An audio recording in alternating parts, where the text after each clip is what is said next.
과학기술정보방송통신위원회 간사, 더불어민주당 미디어혁신특별위원회 위원, 더불어민주당 반도체기술특별위원회 위원, 대한민국 게임포럼 대표 등 현 발표 주제와 관련된 다양한 현안 업무를 처리하고 계십니다.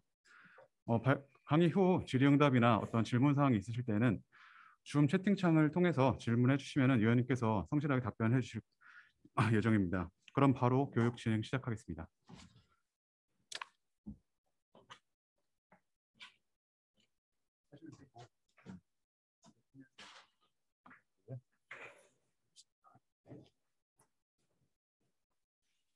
예, 반갑습니다. 오늘 같이 말씀을 나눌 국회의원 조승배라고 합니다.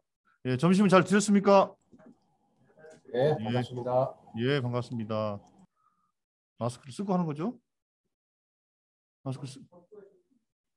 저는 사실 백신 접종을 저는 해가지고 얼마 전에 그 박병석 국회의장을 모시고 그리스 아테네하고 로마 출장을 제가 지난주에 다녀왔습니다. 그래서 이번 월요일 날 귀국을 했는데요. 백신 다 접종하고 2주가 다 지난 사람입니다. 2차까지 다 하고 예, 이렇게 됐습니다. 오늘 이게 대전 마케팅공사 마케팅 아카데미에 저를 초청해 주셔서 정말 감사드리고요.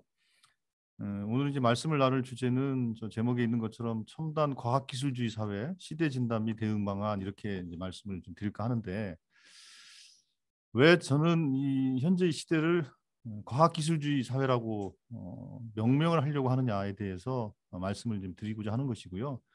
이런 이제 사회적 여건 속에서 우리가 그러면 어떻게 대응해 나가야 되는 것이냐에 대한 말씀을 좀 나누고자 하는 것입니다.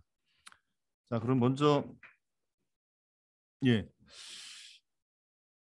실제로 우리가 이제 살다 보면 상당히 많은 우리는 그 단어들 속에서 살게 됩니다.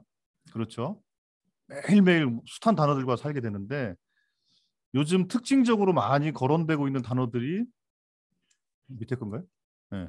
자, 어떤 게 있는가? 자, 많이 들어보셨죠? 메타버스. 메타버스의 뜻은 잘 알고 계시죠? 뭐 지난번에 아쉽게 됐습니다만 엑스포와 관련된 이 메타버스 이제 프로그램을 좀 기획을 해서 문체부 공모 사업에 이제 진행을 했던 것도 있지 않습니까? 그러니까 메타버스라는 것은 자, 여기 있는 것처럼 메타와 유니버스의 합성어인데 실제로 이렇게 생각하시면 될 것 같아요. 우리가 현재 이렇게 살고 있는 현재의 현실이 있고 그리고 가상 현실이 있고 또 증강 현실도 있지 않습니까? 근데 메타버스는 사실은 가상현실, 증강현실 이런 걸 다 뛰어넘는 그런 이제 하나의 가상 세계를 의미하는 것이라고 말씀을 드릴 수 있을 것인데 예를 들면 혹시 그 보신 분들이 있는지 모르겠는데 예전에 한 2년 전인가 3년 전에 그 TV 드라마 중에 아람브라 궁전의 추억이라는 TV가 있었습니다. TV 드라마가 있었는데 그 TV 드라마는 이제 게임을 하는 겁니다. 게임. 근데 게임을 하는 그 게임 세계에 빠져 있던 사람들이 이게 막 가상 세계와 실제 게임 세계와 현실이 막 섞이기 시작하는 거예요. 그러면서 게임에서 죽은 사람이 현실에 막 죽기도 하고, 하여튼 뭐 이렇게 막 현실과 가상 세계가 막 얽혀 있는 것들이 나온 것이 이제 그런 아람브라 궁전의 추억인데, 예, 그 이제 그런 것처럼 우리가 이제 메타버스라는 것은 지금 상당히 많은 그 주목을 받고 있고 관심을 갖고 있는 겁니다. 특히 이제 요즘 예를 들면 뭐 그 제페토 같은 것도 들어보셨죠? 제페토 같은 것도 있고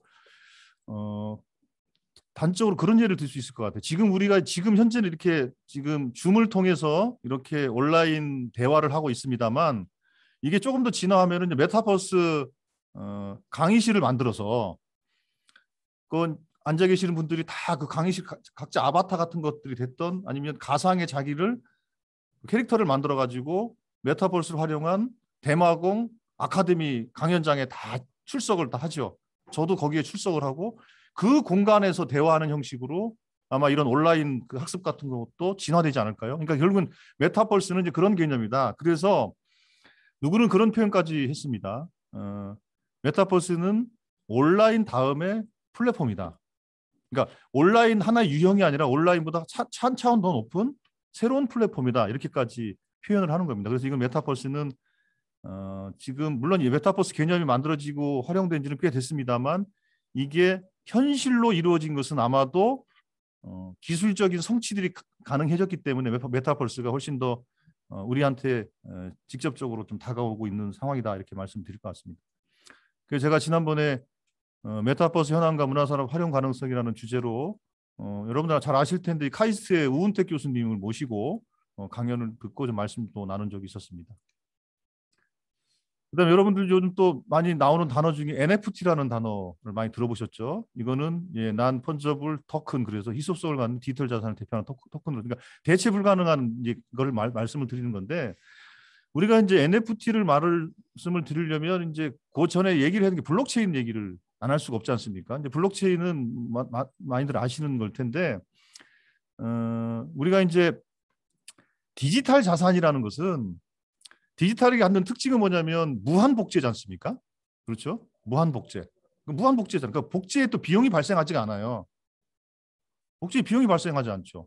그리고 무한대 복제할수록 오히려 그 가치는 0에 수렴하는 거죠.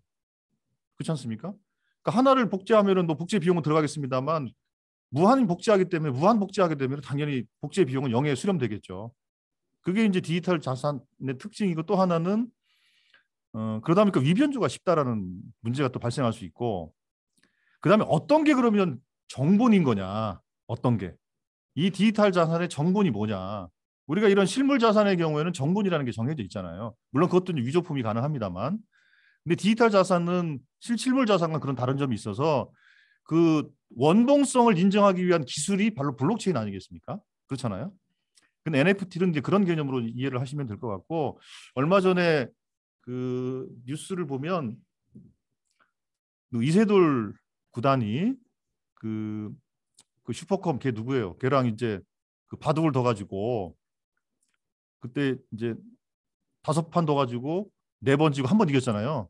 2016년이죠. 2016년도에 그때 한 번 이겼을 때, 그때 그 AI와 인간의 대결에서 이세돌이 이겼을 때 그 기보를 이 NFT로 디지털 자산을 정본 자산으로 인증을 한 것이 경매에 붙여졌잖아요.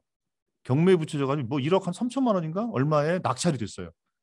그러니까 그게 이제 이게 이세돌이 AI와 둔 바둑에서 인간이 유일하게 이긴 기록인데, 그 기록을 원본성을 인정한 그게 바로 NFT라는 개념이다.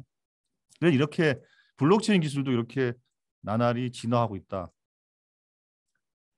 그 다음에 뉴칼라는 우리가 전통적으로 그 사람들이 일하는 모습들을 보면서, 우리가 옛날에는 뭐 노예가 있고 뭐 농노가 있고 뭐 노동자가 있고 또 이제 그 제조업 또 블루칼라 노동자가 있고 또 이렇게 또 여기 계신 분들 같이 이렇게 화이트 칼라 노동자들도 있고, 근데 지금은 4차 산업혁명 새로운 인재는 뉴칼라라는 개념을 가지고, 그러니까 새로운 형태의 근로 형태가 생기기도 하고 새로운 형태의 노동 유형이 생기는 것이 바로 이제 뉴칼라라는 개념으로 제시가 되는 거죠. 뉴칼라라는 개념도 있을 겁니다. 4차 산업혁명으로 새롭게 등장한 노동 계급을 일컬어서 뉴칼라라 이렇게 얘기하는 거죠. 그 다음에 이제 보면 여기 여러 가지 또 뭐 사물 인터넷, IoT는 뭐 잘 아실 거니까 그렇고, 핀테크도 잘 아시죠. 뭐 기술과 뭐 금융이 결합된 핀테크, OTT는 오버 더 톱이라는 것으로 우리가 요즘 뭐 넷플릭스 같은 거 많이 보시지 않습니까? OTT. 그러니까 딥페이크라는 개념은 저게 이제 오바마 대통령과 옆에 있는 사람은 무슨 아마 뭐 코미디언이라는 것 같은데, 딥페이크라는 거 뭐냐면은 이게 저 오바마 목소리를 이 친구가 흉내를 내는 거죠. 그래서 이것도 도대체 어떤 것이 실제 영상이고 실제 음성인지 가짜인지 이게 정말 헷갈리는 거죠. 그래서 이제 딥페이크는 이제 아시는 것처럼 이제 가짜 이런 것을 의미하는 거니까, 기술이 발달되면 진짜와 가짜를 구분하기 참 어려워지는 상황이 생깁니다. 그래서 이제 딥페이크라는 개념들이 이제 나오게 되는 거죠. 자, 그다음에 뭐 여러 가지 그 단어들이 또 있습니다. 뭐 디지털 샤이니지라는 거는 아마 이제 여기 마케팅을 하시는 분들이니까 많이들 아시겠 텐데, 그러니까 디지털 샤이니지라는 건 디지털 5개 광고판을 활용한 이제 광고 마케팅 수단 이런 걸 얘기하는데, 그게 디지털 역량이 축적이 되면 또 데이터가 많이 축적이 되면 어떻게 되냐면 요즘 중국 같은 데를 가면은 안면 인식 기술로 그 엄청난 데이터를 중국 중앙정부에서 막 모으고 있지 않습니까? 모으게 되면 어떤 상황이 생기냐면은 제가 만약에 싹 어디 공항을 지나간다 그러면 그 이제 디지털 샤이니라는 이 5개 광고판, 디지털 광고판이 저를 딱 인식하면서 저의 맞춤형 광고를 띄울 수가 있어요. 그렇지 않습니까? 얘가 데이터를 갖고 있으니까. 그 조승래라는 애가 대한민국에서 왔고 나이는 뭐 53세고 얘는 보니까 뭐 그 술을 좋아한다. 예를 들면. 근데 술을 좋아하는데 중국 술을 좋아하는 것 같다. 독주를 좋아한다. 그러면 이제 수정방 광고를 띄운다든지 뭐 이렇게 되는 거죠. 그게 이제 그 디지털 샤인이라는 개념이고 그거는 디지털 기술의 축적 그다음에 빅데이터의 출현에 따라서 가능한 광고 기법이 바로 디지털 샤인이다. 이제 그건 여기다가는 안 했습니다만 하여튼 그런 개념들도 있다. 그래서 어쨌든 이런 단어들이 우리 주변에 많이 오가는 시대다. 이런 단어들이. 그래서 우리는 이 시대를 어떻게 정의를 할 수 있을 것이냐. 가장 쉽게 듣는 것이 이제 4차 산업혁명 시대다. 그렇죠. 1차 혁명 시대, 2차 혁명, 3차 혁명, 지난 4차 산업혁명 시대인데 이거는 뭐 그 슈밥인가 하는 분이 이렇게 4차 산업혁명 시대라는 정의를 내렸죠. 예. 그 대표적인 게 AI, 사물 인터넷, 클라우드 컴퓨팅, 빅데이터, 모바일로 대표되는 4차 산업혁명 시대. 그리고 또 하나는 저기 보면 이제 우리가 디지털 경제라는 개념도 있을 거예요. 4차 산업혁명이 디지털로 전환되는데 그래서 저기 우리가 구분해 놓은 것처럼 데이터 경제, 디지털 시대 이렇게 이제 그 영역의 크기입니다. 그다음에 대면과 비대면 사회. 그래서 비대면 경제와 비대면 사회, 비대면 경제. 그래서 4차 산업혁명, 디지털 경제, 디지털 시대. 이런 이제 개념들이 우리 주변에 있죠. 그다음에 최근에 작년부터 코로나가 확산이 되면서 우리가 또 현재 시대 구분을 하기를 처음에는 언택트다 그랬어요. 언택트. 그죠? 언택트. 그러니까 택트하지 않는 그런 뭐 커뮤니케이션 혹은 그 관계, 경제. 그러다 요즘은 이제 언택트라는 개념은 온택트라는 게 온택트. 온라인 택트인 거죠. 온택트. 온택트라는 개념들이 언택트, 온택트. 그러니까 비대면, 비접촉, 사회, 경제. 이것도 하나의 또 시대 구분이죠. 그다음 온 디맨드 시대. 온 디맨드 시대라는 것은 제가 아까 말씀드린 것처럼 빅데이터가 축적이 되면 점점 가면 갈수록 수요자의 수요에 즉각적으로 응답하는 그런 시대가 됩니다. 수요 응답형 시대가 되는 거죠. 그래서 과거에는 소품종으로 다량 생산을 했던 시대라면 지금은 그렇죠. 다양한 품종으로 소량 생산하면서 수요자들에게 맞춤형 서비스 재화를 이제 제공하게 되겠죠. 이게 온 디맨드 시대다. 빅블러 시대. 빅블러 시대는 조금 좀 생소한 개념일 수도 있을 것 같은데 그런 거죠. 지금 이제 현재 이제 산업 구분이라는 것은 과거에 비해서는 많이 그 산업 간의 구분이나 경계가 허물어지게 되죠. 여기 사장님이 오셨습니다. 네. 빅블러는 그러니까 빅이라는 크다 이런 그 단어와 블러라는 그러니까 블러라는 게 흐릿하다, 뭐 흐릿해지다 이런 뭐 뜻이라고 그럽니다. 빅블러 시대는 그래서 영역 간, 업역 간, 관계 간 이 경계가 모호해지고 흐릿해지는 시대. 이걸 이제 빅블러 시대다. 그러니까 이건 뭐 다른 말로 얘기하면 융합의 시대, 통섭의 시대, 뭐 이렇게 표현할 수 있겠죠. 그게 바로 이제 빅블러 시대다. 이건 빅블러 시대도 하나의 현재 시대를 규정한 하나의 단어입니다. 그다음에 이제 뉴스페이스 시대다. 그러니까 뉴스페이스는 아시는 것처럼 지난번에 며칠 전에 그 리처드 브랜슨, 그죠? 리처드 브랜슨이 우주 관광을 최초로 하고 돌아온 거 아닙니까? 그죠? 뭐 불과 뭐 십몇 분이긴 합니다만, 근데 좀 있으면 이제 아마존의 제프 베이조스가 또 간다는 거 아니에요? 둘이 경쟁하다가 결국에는 브랜슨이 먼저 가게 된 건데, 제프 베이조스, 그 다음에 그 일론 머스크, 뭐 이런 사람들이 이제 우주 산업에 뛰어들었거든요. 그래서 과거의 우주 산업은 미국의 경우에 나사, 그다음에 유럽 같은 경우 뭐 유럽 우주기구, 그러니까 국가가 주도하던 우주 시대에서 지금은 리처드 브랜슨 이제 영국 분이죠. 그다음에 뭐 제프 베이조스나 일론 머스크는 이제 뭐 어쨌든 현재는 미국에서 활동하고 계신 분들이니까 이렇게 선진국들의 소위 조만장자들이 민간 쪽에서 새롭게 우주 개척에 나서는 시대, 이게 바로 이제 뉴스페이스 시대다 이렇게 말씀드릴 수 있는 거죠. 그런 면에서 우리나라 같은 경우에도 예를 들면 제가 그래서 최근에 그 우주 쪽에 관심이 있어가지고 최근에 어젠가도 했는데 최근에 한 3차례 제가 토론을 했습니다. 우리나라도 뉴스페이스 시대를 준비해야 된다. 우리나라의 뉴스페이스 시대는 크게 2가지 의미가 있어요. 하나는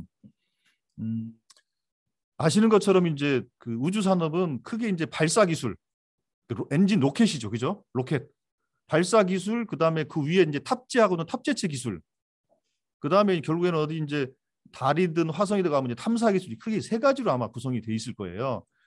그런데 우리나라는 위성 탑재 기술은 꽤 됩니다. 그래서 우리 대전에 있는 그 세트랙 아이라는 그 회사가, 저 전민동에 있는 회사가 있거든요. 거기는 직원이 한 300명쯤 되던데 거기는 위성으로만 그 지금까지 한 3천억 원 넘게 수출을 했다고 그래요. 그리고 100% 다 자기 기술로 위성을 꾸밉니다. 거기서 가르쳐준 사람들이 배워가지고, 그러니까 UAE 아랍에미레이트 사람들이 얼마 전에 화성인가에 그 보냈어요. 그러니까 우리한테 배운 사람들이 그 세트랙 아이에서 배웠다더라고요. 근데 이제 그렇게까지 가능하게 됐습니다. 근데 우리나라는 어떤 제한이 있었냐면 발사체 기술에 대한 제한이 있었어요. 그게 이제 미사일 지침이라는 게 있습니다. 한국과 미국 간에 미사일 지침이 있어서 뭐 예를 들면 사거리는 뭐 몇 킬로 이상 못 보낸다. 탄두의 중량은 뭐 몇 킬로 이상 못 한다. 연료는 너네들은 액체만 써라. 그 제한들이 있었어요. 그러다 보니까 실제로는 그런 제한들이 풀려야 발사 기술이 향상돼야 그 탑재체를 우주로 보내지 않겠습니까? 그러니까 기본적으로 발사 기술이 떨어졌기 때문에 못했던 거거든요. 근데 이 제한들이 완전히 풀렸어요. 지난번에 그 5월 달이죠. 그 문재인 대통령이 미국 가셔가지고 바이든 대통령하고 회담의 가장 큰 성과 중에 하나가 한미 미사일 지침이 완전 끝나버렸어요. 그래서 이제는 뭐 사거리 제한, 뭐 탄도 중량은 지난번에 그 문재인 대통령 때 작년에 한 번 또 됐고, 연료 문제도 액체만 하던 것을 고체로까지 할 수 있는 거 다 풀렸습니다. 그래서 우리나라의 이제 발사체 기술도 곧 이제 위성을, 그러니까 우주로 보낼 수 있는 발사 기술이 만들어지게 되는 거죠.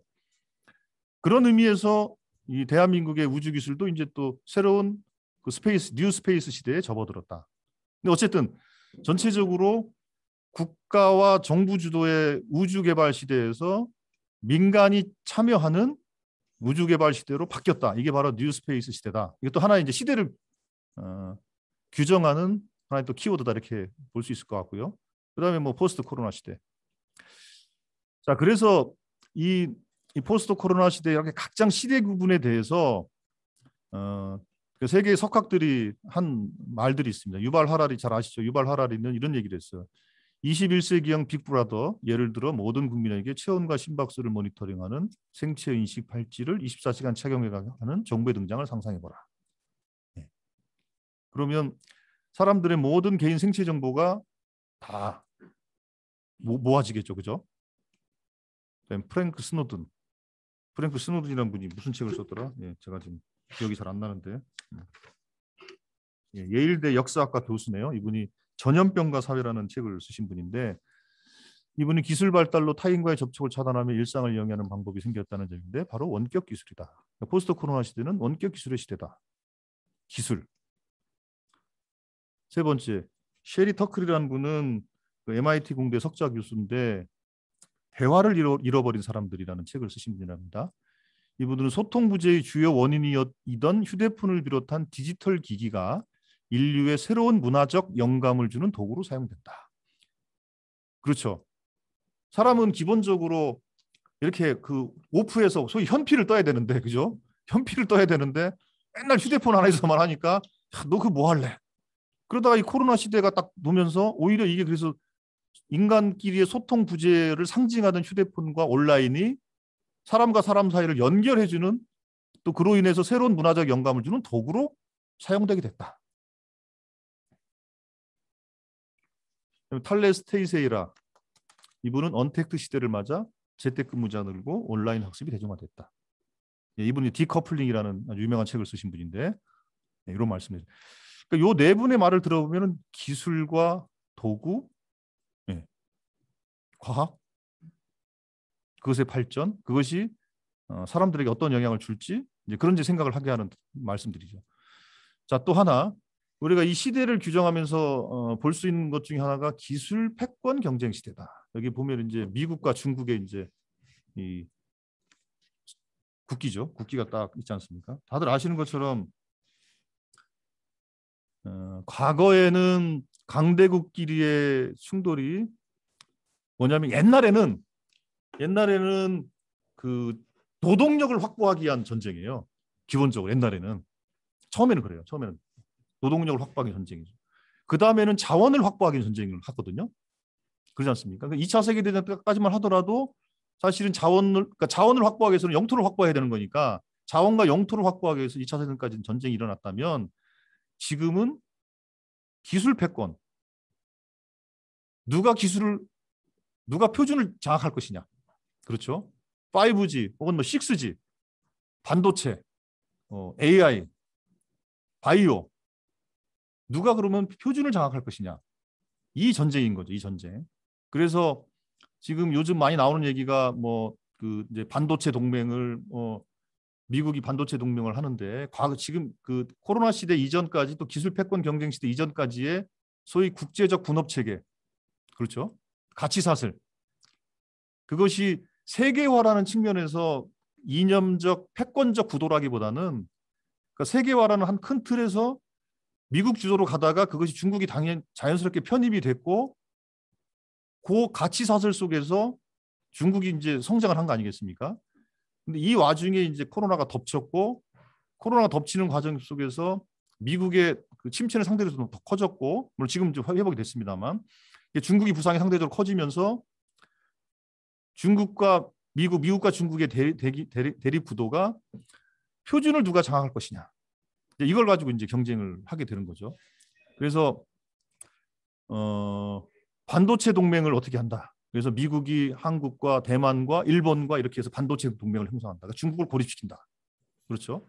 그리고 그 뭡니까? 그 화웨이가 우리나라에도 장비 엄청 많이 들어와 있잖아요. 통신 장비들. 근데 화웨이 장비가 소위 뒷문 백도어를 열어놔가지고 얘들이 막 다 그냥 소위 데이터를 다 훔쳐간다. 그러니까 이렇게 이제 트럼프가 이제 공격을 하기 시작했지 않습니까? 그래서 화웨이 제품들을 쓰게 되면 중국 제품을 쓰면 우리는 거래 못해. 화웨이 다 철수시켜. 그래서 삼성이나 LG 그리고 우리나라 통신회사들 뭐 SKT나 KT 이쪽에도 화웨이 장비를 쓰면 너네들하고 일할 수 없어. 뭐 이렇게 이제 외교적 압력까지 넣고 있는 거거든요. 이렇게 이 이유가 뭐냐면 결국엔 다 기술 패권 시대라는 것은 누가 표준을 장악할 것이냐. 그 지금 이제 5G가 뭐 상용화 됐습니다만 지금 6G를 논의를 하고 있습니다. 우리나라도 지금 삼성 애틀이 중심으로 해서 6G 그 계속 하고 있는데 얼마 전에 그 바이든 대통령하고 문재인 대통령의 그 정상회담에서도 6G에 대한 기술 협력을 하게 되지 않습니까? 그러니까 기술 협력을 6G, 반도체, AI, 우주, 바이오 이렇게 5개 분야에 대한 기술 협력을 하기로 했거든요. 그러니까 이게 앞으로 미래를 끌고 나갈 5가지 분야인데 핵심적인 그다음 배터리까지 5가지 분야인데 이 분야에 대한 기술 협력을 어떻게 잘 하느냐에 따라서 우리나라의 미래 성장이 좌우될 수밖에 없거든요. 이게 바로 기술 패권 경쟁 시대의 모습이다. 근데 우리가 좀 재밌게 볼 수 있는 것 중에 하나가 뭐냐면 그랬을 때 우리가 그 한미 정상회담 결과를 통해서 그렇게 결과가 나왔을 때 중국이 상당히 반발을 세게 할 것이다라는 예상들이 좀 있었어요. 그러니까 한미 간의 밀월 관계가 형성될수록 중국은 우리한테 대한 외교적, 경제적 압력을 계속 줬습니다. 그게 대표적인 게 2016년, 17년 그때 배치 사드 문제가 있었지 않습니까? 사드 배치했을 때 중국이 소위 이제 소위 봉쇄령을 내렸지 않습니까?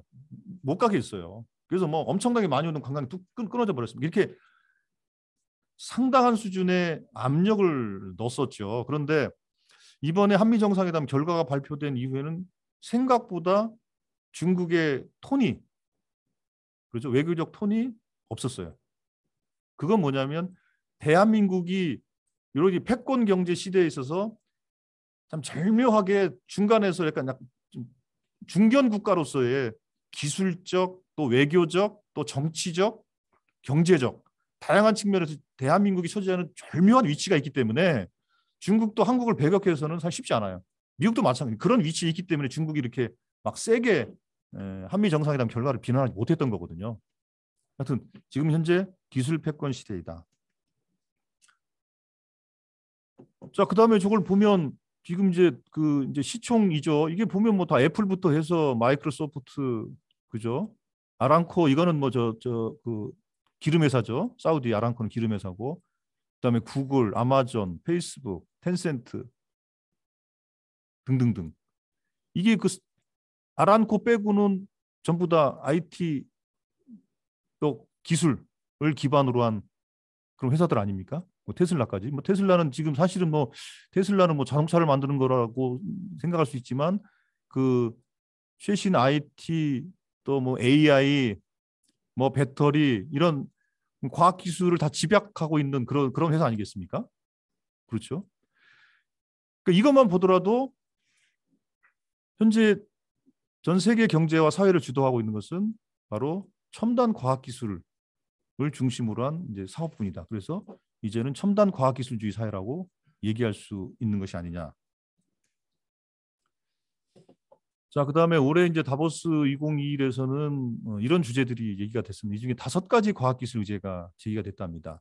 자, 5G를 통한 디지털 불평등 해소, AI 및 빅데이터 기반 디지털 헬스케어, 디지털 전환이 가져올 직업의 미래, 핀테크를 통한 고령화 시대 연금 리스크 대비, 또 인공위성 데이터 활용 기후변화 대응 및 일자리 창출.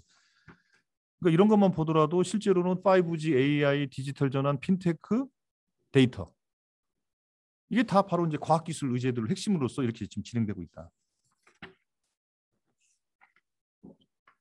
예.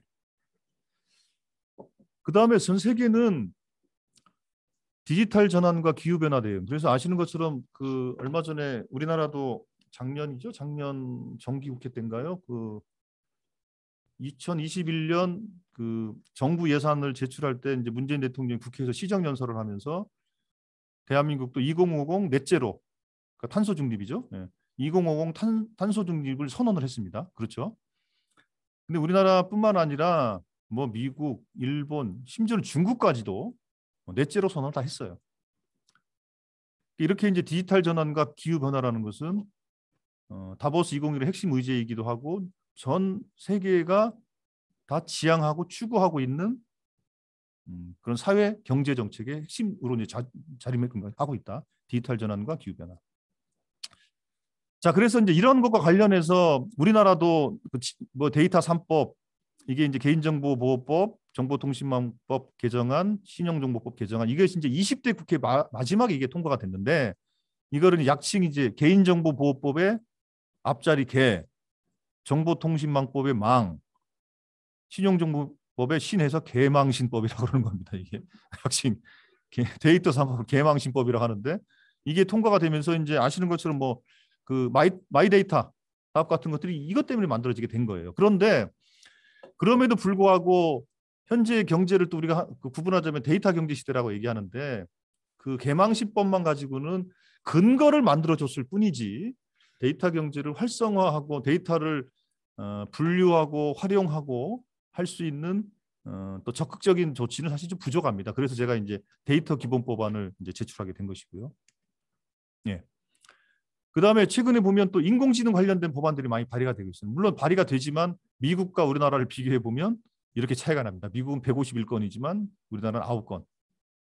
그러니까 인공지능 관련된 입법, 그러니까 데이터, 인공지능과 관련된 것들이 국회에서 논의가 많이 되고 있다. 그 다음에 자 기후기술법, 또 ESG 활성화법 같은 기후 변화와 관련된 그 입법 동향도 활발해지고 있다. 이 기후기술법은 제가 법을 새로 만든 거 재정법이거든요. 재정법을 내 가지고 통과된 법인데 예. 기후 변화와 관련된 입법 동향. 자, 그래서 이제 이렇게 지금까지 말씀드린 걸 보면은 우리나라뿐만 아니라 전 세계적으로 아까 제가 여러 가지 시대 규정에 대해서 말씀을 드렸지 않습니까? 그리고 제가 데이터 관련된 입법 동향하고 AI 또 기후 변화 입법 동향을 말씀드린 건 뭐냐면 대한민국 국회도 그것과 관련된 시대 변화에 맞게 입법 동향이 형성이 된다는 거예요. 그래서 데이터와 관련된 것, 개망시법, 데이터 기본법, AI 관련법들, 기후 변화에 관련된 여러 가지 법안들 이런 것들이 국회도 활발하게 논의가 되겠다. 활발히 논의가 되는 걸로 봐서는 그리고 과거와 다르게 논의되는 것이니까 이거는 그러니까 새로운 시대를 반영한 것이 되겠죠. 자, 그리고 우리가 이제 이 새로운 시대를 대응하기 위해서는 입법을 통해서 제도화된 체계적인 대응도 필요할 것이고 또 하나는 이제 필요한 게 그러면 규제와 관련된 얘기들을 좀 진행할 필요가 있는 거예요. 왜냐하면 실제 우리가 흔히 많이 듣지 않습니까?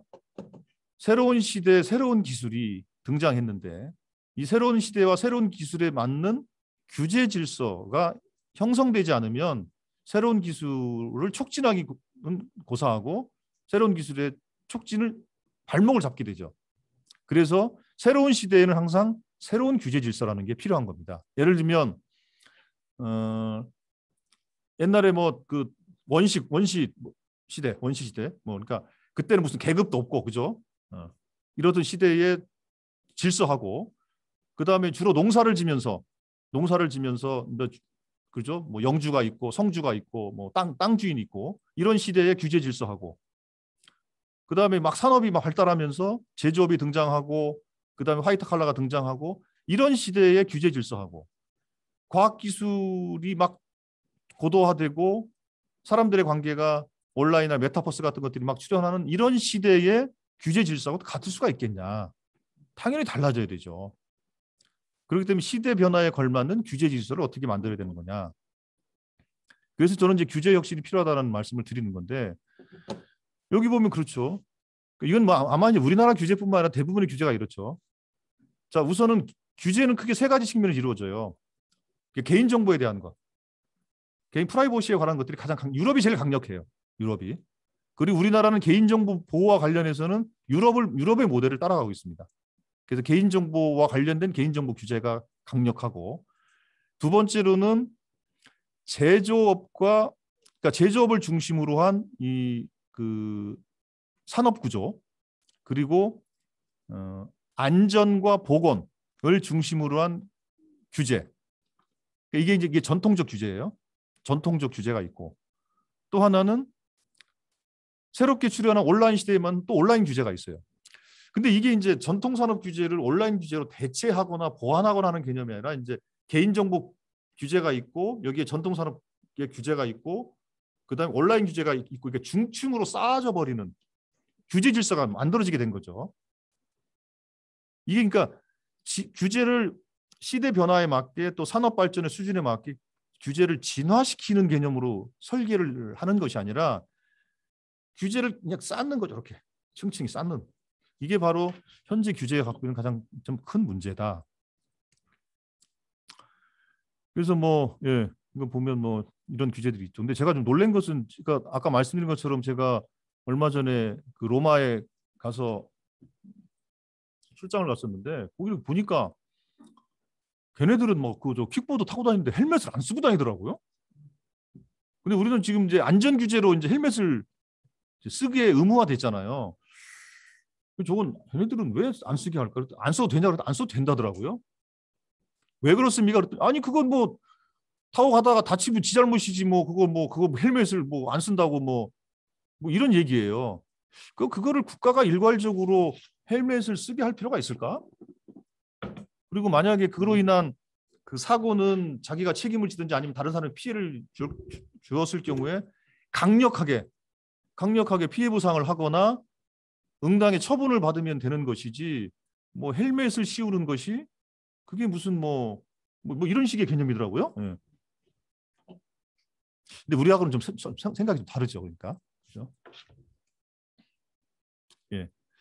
이거는 지난번에 우리 이제 고경곤 사장님도 같이 좀 하셨습니다만 여러 가지 논의 과정 속에서 그 규제 개혁을 많이 얘기하시는 분들이 하신 이제 제안에 따라서 저도 이렇게 이거에 대해서 공감을 해가지고 제가 어디 가면 항상 이런 말씀 좀 드리고 있는 건데, 지금 실제로 규제라는 것은 이럴 수가 있어요. 예를 들면 제가 어제 어떤 논의를 했냐면,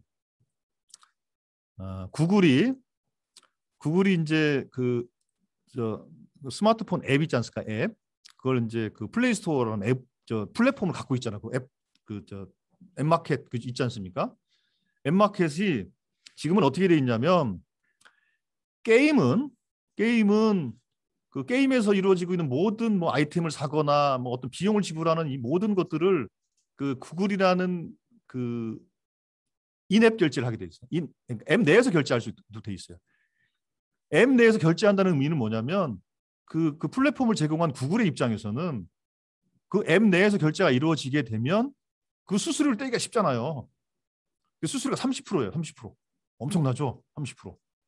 근데 게임만 됐거든요. 나머지 예를 들면 웹툰이라든지 넷플릭스라든지 이런 거는 그게 안 됐어요. 그런데 그거를 이제 10월 달부터 전 세계를 상대로 해서 모든 앱에 대해서 인앱 결제를 강제하겠다. 그리고 수수료는 다 30%다. 이렇게 이제 발표를 했어요. 그러니까 이제 국내 그 앱 개발자들은 난리가 났죠. 국내뿐만 아니라 전 세계 개발업자들이 막 난리가 난 거예요. 아니 어떻게 특정 결제 수단을 강제할 수가 있는 거냐. 그리고 수수료가 너무 비싸지 않냐. 그러니까 이제 개발자들도 부담되지만, 예를 들면 그 콘텐츠를 향유하는 사람들 입장에서도 부담이 되는 거죠. 예를 들면 자, 넷플릭스 보려면 어떻게 합니까? 우리가 이제 그 예를 모바일로 보려면 이제 뭐 플레이스토어에서 딱 다운 받아가지고, 그죠?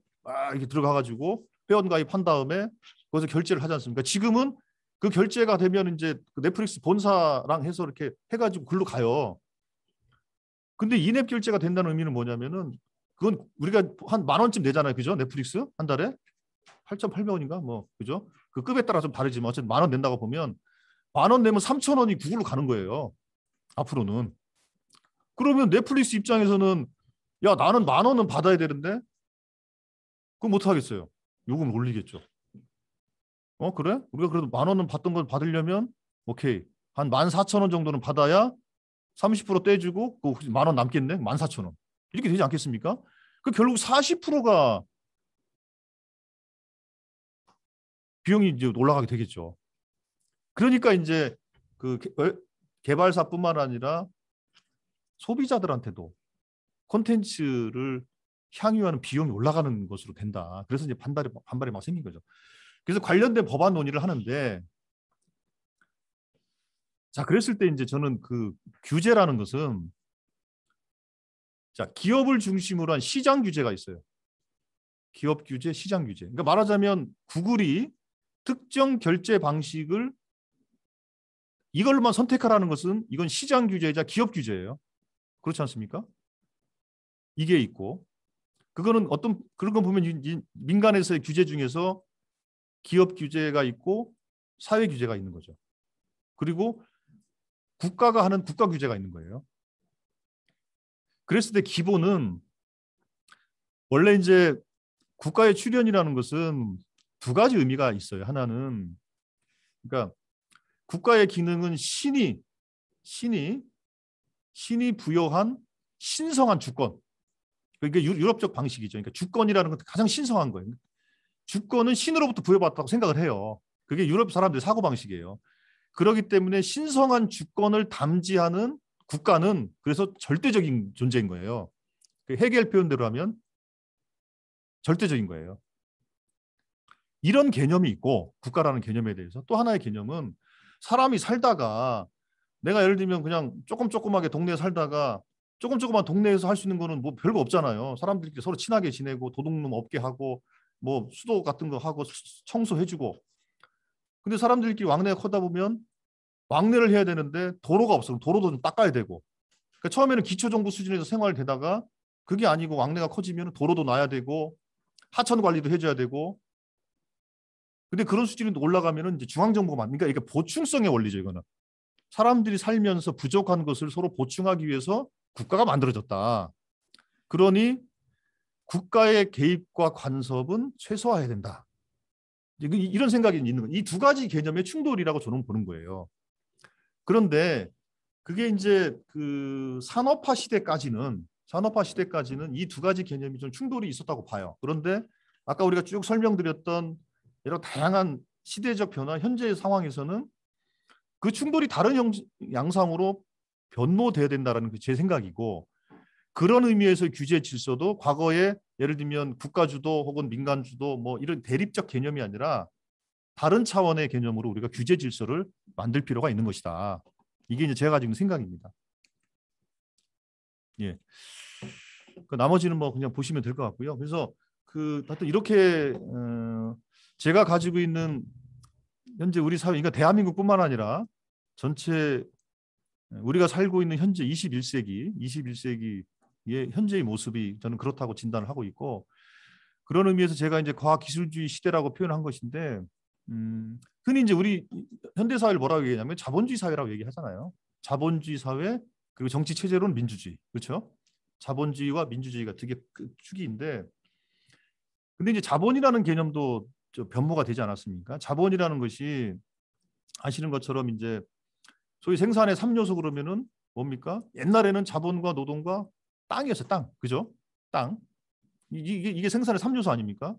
생산의 3요소에서 사실은 땅의 개념은 뭐 별로 이제 의미가 없어요. 그러니까 농작물을 생산할 때나 좀 땅의 개념이 있지. 그러나 지금은 뭐 식물 공장 같은 것도 있으니까 갈수록 사실 땅의 가치는 조금 더 좀 약해진다고 봐야 되겠죠. 뭐 우리나라 부동산 가격이 엄청 미치고 있습니다만, 예? 실제로는 그렇죠. 땅이 부가가치에 차지하는 그 가치는 점점점 줄어들 수밖에 없어요. 그래서 과거에는 땅을 소유한 자가 가장 셌고, 그 다음에는 자본을 그러니까 돈을 가진 자가 제일 셌죠. 근데 지금은 어떤 걸 가지고 있는 자가 제일 세냐? 바로 특허를 갖고 있는 사람이에요. 특허는 뭐 과학기술이죠, 뭐. 예. 과학기술을 갖고 있는 사람이 제일 센 거예요.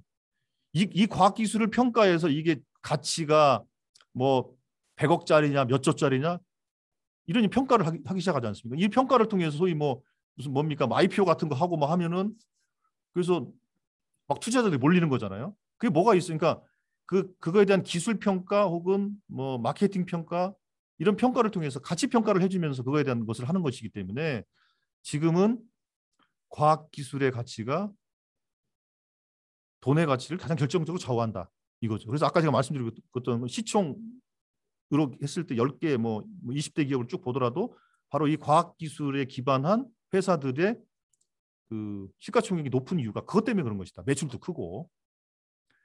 그래서 현대 시대는 자본주의가 조금 더 진화된 그래서 과학 기술주의 시대가 아니겠냐. 이게 이제 제가 가지고 있는 시대에 대한 진단이고요. 이런 시대에 대한 진단 속에서 그럼 우리가 어떻게 살아남아야 될 거냐. 아까 제가 규제의 측면에서는 새로운 시대에 걸맞는 규제 질서를 만드는 게 필요한 것이지 기존의 규제 위에다가 새로운 규제를 더 씌우는 형식의 규제 질서는 안 된다.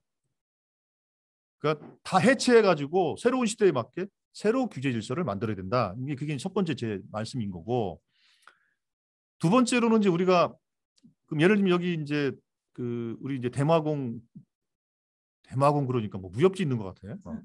그렇죠? 그렇죠. 네, 진짜 무협지 있는 것 같아요. 그 아까 제가 대기하면서 우리 그 이사님하고도 대화를 나눴습니다만, 우리가 이제 30년 전에 이제 이 엑스포를 하면서 저기 이제 한비탑을 뭐 멋지게 했지 않습니까, 그죠? 한비탑. 근데 한비탑 이제 밤에도 보려면 야경하려면 어떻게 해야 돼요? 조명을 밝힐 수밖에 없잖아요. 뭐 그 한비탑 자체 조명 이건 아니면 뭐 밖에서 쏴주거나 그죠? 그런 정도였잖아요, 그죠? 근데 지금은 뭐 미디어 파사드로 하지 않습니까? 30년 동안 그런 기술 발달이 있었기 때문에 미디어 파사드가 가능했겠죠. 그러니까 똑같은 한비탑이지만 한비탑을 활용하는 방식은 기술 발달에 따라서 달라지는 거잖아요. 그리고 아까도 말씀드린 것처럼 이제 그 30년이 된 엑스포 30주년을 맞이해서 야 우리 메타버스 대전 엑스포 하자. 그게 지난번에 그 제안했잖아요, 그죠? 근데 메타버스라는 개념이 없으면 이게 어떻게 가능하겠어요? 그리고 실제로 그렇게 했을 때 여기 뭐 30주년을 행사한다고 막 이런 게 없었으면은 막 그 또 뭐 비용을 또 엄청 들어가지고 해야 될지도 몰라요. 그런데 또 비용을 조금 낮추면서도 할 수 있는 방법들이 만들어지게 된 거죠. 그러니까 우리가 과학기술이라는 것은 개인이 좀 편하게 사는 것도 있지만 기업이나 조직 단체가 그 과학기술의 발전, 발달에 따라서 그 기업과 조직의 대응 양식도 바뀔 수밖에 없는 것이다. 이렇게 이제 이해할 수가 있는 것이죠. 그래서 우리는 그 과학기술주의 시대라는 것에 대한 좀 정확하고 좀 냉정한 인식이 좀 필요한 것 같아서 제가 이런 말씀을 드리는 거고요. 특히나 대전은 이제 그 과학도시로서의 갖는 위상이 크기 때문에 근데 기존에는 과학도시의 위상이라는 것이 여기 정부 출연연이 다 집적돼 있고 또 카이스트가 있고 그래서 과학도시다. 국립중앙과학관도 있고. 근데 그런 수준을 뛰어넘어서 이제는 만들어진 과학기술의 성취들이 대전에서 제일 먼저 좀 테스트가 되고 그죠? 서비스가 만들어지고 하나의 재화로서 만들어지고 시제품이죠. 시제품이 만들어지고 그게 대전 시민이 제일 먼저 한번 해보고 아 이거 이래서 좀 아닌 것 같아. 좀 보완해야 될 것 같아. 이건 꽝이야. 야 이거 진짜 괜찮은데. 그러니까 이제는 우리가 그 시대 변화에 맞게 우리가 가져야 될 비전은 이렇게 조금 더 업그레이드를 할 필요가 있겠다. 비전도. 그 대전은 단순하게 과학도시가 아니라 과학도시를 기반으로 해서 만들어진 새로운 서비스와 새로운 상품들이 대전 시민이 제일 먼저 활용하고 제일 먼저 느낄 수 있는. 그래서 뭐 미래의 시범도시라든지 제가 이제 선거 때 했던 구호가 이거였어요. 글로벌 테스트베드 미래로부터 온 도시. 미래로부터 온 도시 대전 유성. 그런 비전을 갖는다는 것은 바로 이제 이 과학기술주의 시대 그다음에 과학기술의 여러 가지 여건들이 집적되어 있는 대전이 할 수 있는 비전이 되겠죠. 그러니까 이제 도시 비전의 차원에서 이렇게 가는 거죠. 과학기술주의 사회라는 그 시대적 정체성을 분명히 우리가 한다면 이렇게 되지 않겠냐. 그래서 저는 이제 그 과학기술주의 시대를 우리가 개념 정의하고 접근해 보는 것이 어떨까 이런 생각을 가져서 그렇게 했고요. 제가 과학기술정보방송통신위원회에 이제 일한 지 딱 1년이 됐고 지금 이제 여당의 간사를 맡고 있는데 이제 그런 면에서 좀 일을 좀 해보려고 하고 있고요. 그래서 좀 재미도 느끼고 좀 보람도 느끼고 있습니다.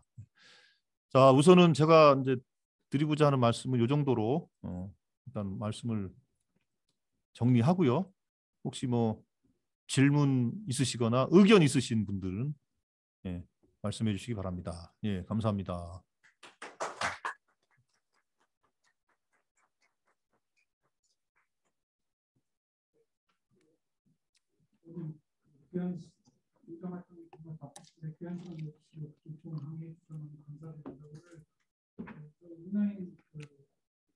화상으로는 강연에는 사실 대전시에 이제 많은 인사공단의 회장님들도 들어오시고 다른 저희 대전 아파트공단뿐만 아니라 대전시에 있는 일반 그 인사공단 회장님들 많이 들어오시는데 우리 저 대전 도시철도공사 사장님께서 질문을 세 가지를 주셨습니다. 과학기술 도시 대전의 미래가 대중의 미래를 결정하게 된다고 말씀하신 게 정말 중요합니다. 그리고 한번 세 가지가 있습니다. 과학기술 도시 대전의 미래를 위해서 국회 활동에서 무엇을 하고 계신가요? 1번, 그다음에 2번. 의원님께서 대전 시민에게 기대하거나 원하시는 것이 있다면 과학기술 도시 시대에 대전 시민이 어떤 역할을 해야 될지라고 생각을 하는지. 그리고 3번. 대전의 공공기관들은 어떤 점에 방점을 두고 노력을 해야 될까요? 이 세 가지 질문이 우리 그 도시철도공사 사장님께서 저에게 카톡을 부탁하고 좀 해달라고 말씀하셨습니다. 예, 아이고 왜 이렇게 어려운 질문을 하셔서 국회에서 너는 뭘 하고 있냐 이제 첫 번째 질문은 그거죠. 예. 아까 제가 이제 그 마무리 말미에 이제 말씀드린 것처럼 저는 그래서 그 제일 첫 번째 했던 것이 뭐냐면 대덕 특구가 50주년이 이제 곧 됩니다. 그러니까 23년이면 50주년이 되는데 50주년이 되는 시점을 전후해서 대덕특구 리노베이션을 하자.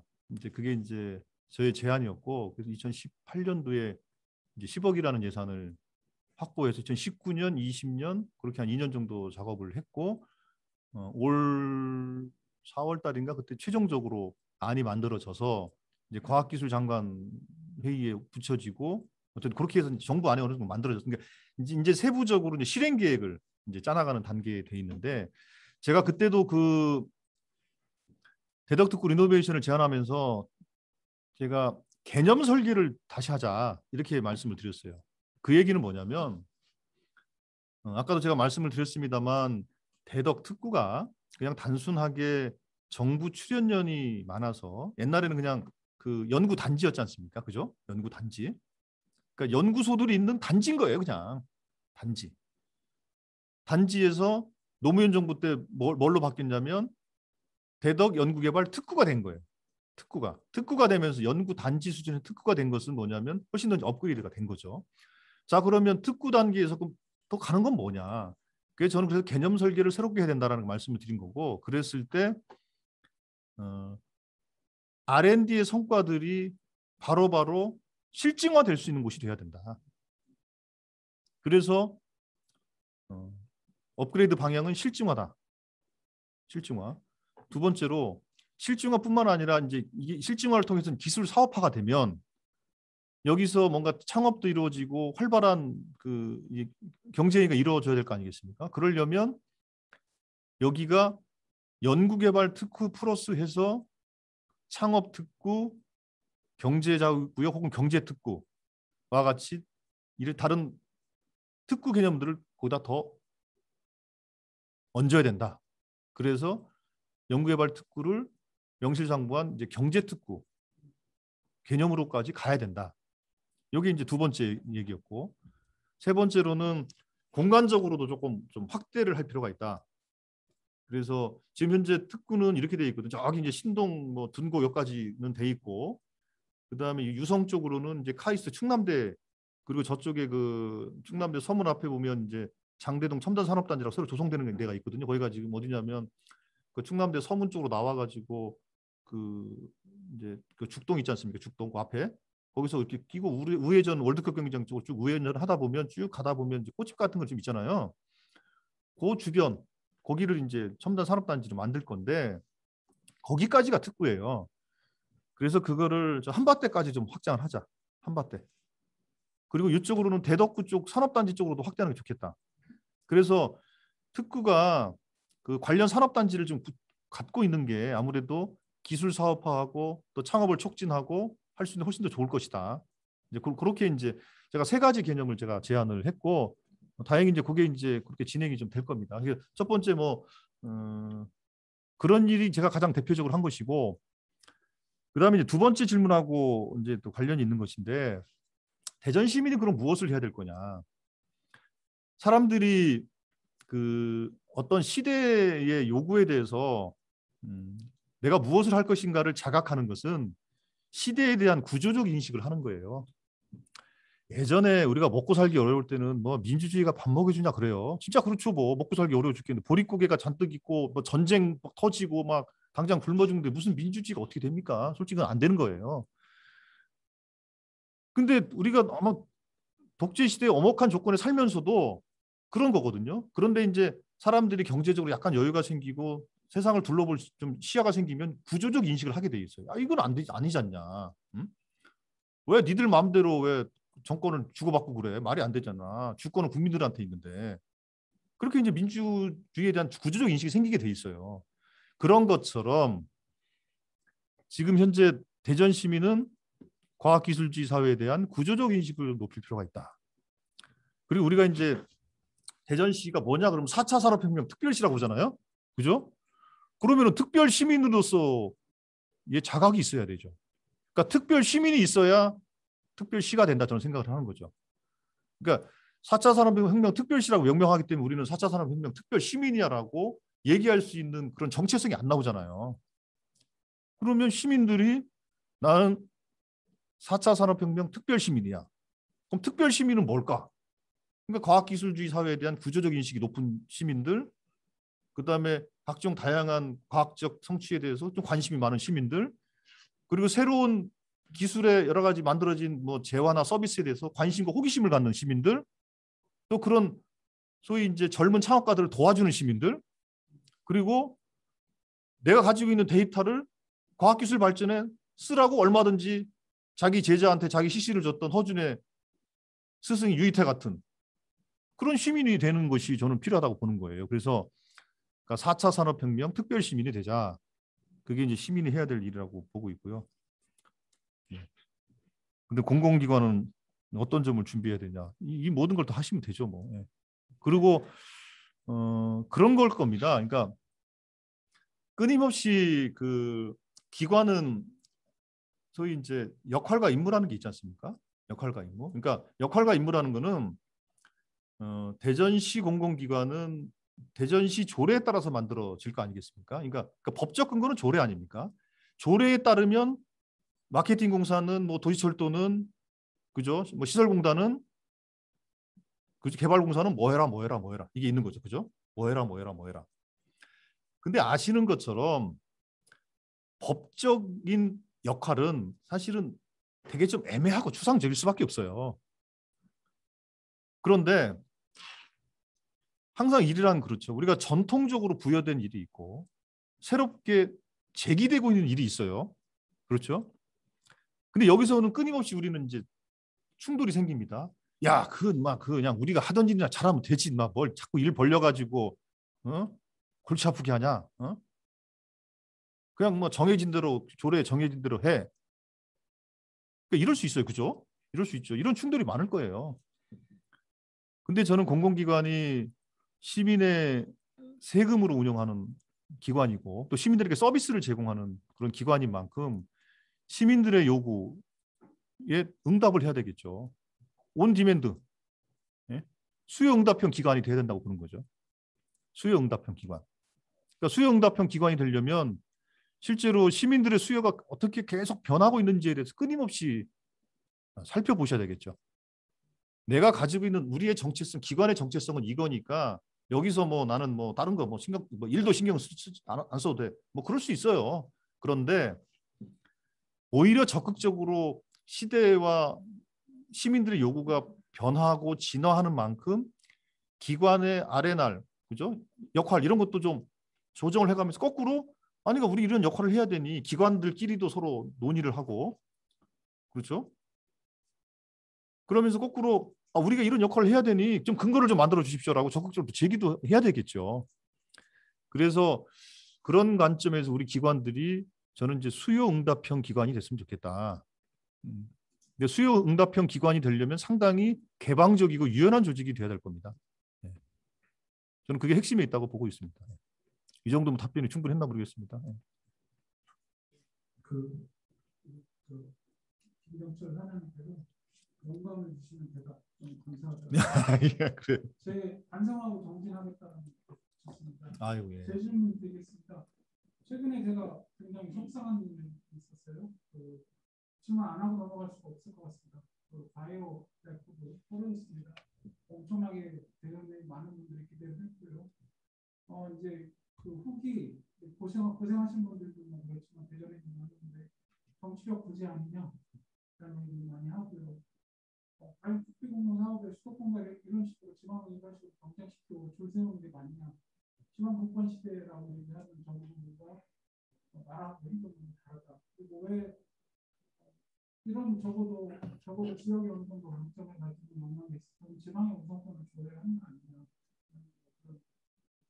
많은 서운함, 대전 시민들이 성생하시고 그거 오래하시고 그러는데 이참에 의원님이 저는 어떻게 생각하시는지 개인적인 질문입니다. 예, 그 부분은 뭐 저도 말씀하신 거에 공감을 하고요. 저도 실제로 그 두 가지 의미가 있어요. 하나는 지방 정부에서 제안한 사업을 사실은 중앙 정부가 강탈에 가서 공모를 띄우고 최초의 제안자가 배제된 황당한 사안이 벌어진 거죠. 이거는 말도 안 되는 일인 거고. 그래서 왜 아니 지방 정부가 제안한 사업에 대해서 평가해서 좋다 그러면 지원해 주면 되는 거고 아니다 그러면 킬시키면 되는 것이지. 그걸 아유 좋다고 가지고 가지고 야 니들 참 아이디어는 좋은데 훨씬 잘하는 데는 여기야. 이렇게 돼버린 거거든요. 근데 그거는 기본적으로 좀 말이 안 되는 거다. 그래서 저는 그렇게까지 얘기를 했어요. 어떻게 얘기를 했냐면 중기부 장관한테 지금 대전은 이제 그러니까 중기부가 운영하는 게 규제개혁 특구를 운영하고 있어요. 그게 대전은 이제 바이오 특구 아닙니까? 자, 그래서 대전은 바이오 규제개혁 특구이기 때문에 바이오 규제개혁 특구에 걸맞는 예를 들면 거기서 발생하는 여러 가지 바이오 관련된 R&D의 성과라든지 이런 것들이 실증되고 창업될 수 있는 그런 것이 우리는 바이오 랩 허브로 우리가 구상을 한 거다. 그러니 규제개혁 특구에 맞는 랩 허브, 바이오는 바이오, AI면 AI, 뭐 블록체인은 블록체인, 자율주행이면 자율주행, 뭐 스마트 시티는 스마트 시티대로 랩 허브를 좀 해줘라. 그렇게 하면 되는 거 아니겠냐.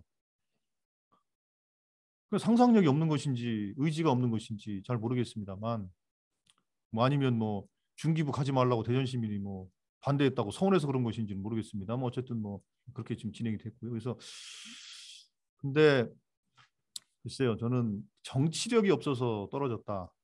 뭐 결과적으로 그런 해석이 그렇게 있을 수 있다고 봅니다. 근데 정치력 가지고 싸움을 하기 시작하잖아요. 그러면은 대전이 유리할까요? 유리하지 않아요, 절대. 네. 의원 7명밖에 안 되고 인천은 12명이에요. 그럼 정치력까지 싸움하기 시작하면 서울을 우리가 어떻게 이깁니까? 이길 수가 없죠. 경기도를 이길 수가 없어요. 그러니까 이건 정치력의 문제가 아니고 기본적인 원칙이 정치력 이전에 원칙의 문제였는데 원칙을 중앙정부 스스로 훼손한 게 첫 번째 가장 큰 문제이고 원칙이 훼손된 조건에 출발했기 때문에 이건 더 이상 뭐 하기 어려운 조건이었다라는 것을 말씀을 드리겠는 거고 그런 의미에서 또 하나 우리가 생각해야 될 것 중에 하나가 자 아까 이제 우리가 한미 정상회담 하면서 이제 기술 협력 뭐 바이오 쪽 뭐 AI 뭐 6G 우주 뭐 반도체 뭐 배터리 이렇게 해가지고 뭐 하자고 했지 않습니까? 근데 기본적으로 미래의 신산업은 과학기술이 집약되어 있는 것이기 때문에 과학기술은 유감스럽게도 수월성 개념입니다. 수월성이에요. 뛰어난 기술이 살아남는 거예요. 그냥 평범하고 보통 기술이 살아남는 게 아니고 뛰어난 기술이 살아남는 거예요. 그리고 뛰어난 인재가 주도합니다. 예를 들면 AI 같은 경우에 소위 이제 AI 인재를 분석하는 여러 가지 툴이 있어요. 그러니까 뭐 상급부터 이제 초급까지 뭐 예를 들면 뭐 데이터 처리하는 뭐 인형에 눈 붙이는, 인형 눈깔 붙이는 뭐 그런 초급 인력부터 고급 인력까지 필요한데 예를 들면 우리나라 카이스트의 카이스트 교수님 이름 생각 안 나는 그분이 전 세계 초고급 인력 넘버 한 5쯤 된대요. 그런 분이 있어요. 우리나라에. 근데 그런 분들이 AI 혁명을 주도하는 거예요. 그러니까 바이오, AI, 우주, 뭐 배터리, 반도체 이런 것은 다 이런 수월성 개념으로 진행한다. 근데 만약 이제 수월성 개념으로 가게 되면 모든 자원과 과학기술의 역량과 과학기술 역량은 뭐 대전도 있습니다만 특히 인재, 사람은 수도권이 압도적으로 많죠. 그러니까 이런 조건에서는 그러면 지역은 그럼 도대체 어떻게 경쟁력을 갖고 살아남아야 될 것이냐. 이거는 정말 아주 중요한 화두입니다. 왜냐하면 우리가 균형 발전을 생각을 하면 뭐 수도권에 있는 것을 또 분산하자. 그거는 사실은 노무현 정부 때까지의 과제예요. 근데 그 과제가 미완이기 때문에 아직도 그걸 더 해야 된다고 하니까 참 한심한 거긴 합니다. 그래서 뭐 공공기관을 2차로 이전하고 뭐 어쩌고저쩌고 뭐 필요한 일이에요. 그런데 그것만 가지고 균형 발전이 절대 안 됩니다. 그건 별 의미가 없다는 것이 아니고 그건 해야 되는 거고 이걸로 균형 발전이 다 된다고 주장하는 건 말이 안 되는 얘기다. 예를 들면 제가 아까도 말씀드린 것처럼 반도체 지금 이제 용인이나 뭐 수원에 있던 클러스터 만들고 있지 않습니까? 얼마 전에 삼성전자하고 카이스트하고 어떤 얘기가 있었냐면 자 반도체 인력이 필요하니까 특히나 시스템 반도체는 엄청나게 뛰어난 인력이 필요해요. 그럼 필요하니 어떻게 해야 되냐? 그래서 인력 양성을 할 수 있는 계약학과를 만들겠다. 이렇게 된 거예요. 그래서 첫 번째 저한테 총장님이 와서 한 거 뭐냐면은 그 계약학과를 학부를 뚝 떼가지고 평택으로 가겠다 그러더라고요. 그건 안 된다 그랬어. 안 된다. 안 된다. 아니 카이스트가 대전에 있으면 카이스트가 아니고 평택에 가면 카이스트입니까? 그게 아니지 않습니까? 그래서 어떻게 조정을 했냐면은 그 반도체 계약학과는 이제 학사, 석사, 박사 해가지고 이제 학사가 한 100명 정도, 석박사가 한 70명 정도 해서 이건 카이스트에서 계약학과를 하는 걸로 했고 대신에 평택에다가는 뭐를 하기로 했냐면은 그 연구센터를 만들기로 했어요. 연구센터를. 졸업한 아이들이 가서 이제 산학년을 할 때 할 수 있는 것도 그러니까 그런 정도로 이게 조정을 했는데 이게 모든 분야가 이럴 것이다 이거예요. 근데 자 반도체 같은 경우 그나마 카이스트니까 대전에 있지만 하는 거예요. 반도체 관련 계약학과를 5개를 하려고 했는데 성대는 하고 있고 고대 연대 했고 카이스트 포항공대 이제 5개를 한 거죠. 제가 그랬어요. 아니 왜 그럼 충남대는 안 되고 부산대는 안 되고 경북대는 안 됩니까? 아, 그게 뭐 실력이 안 된다는 거지 한마디로 얘기하면.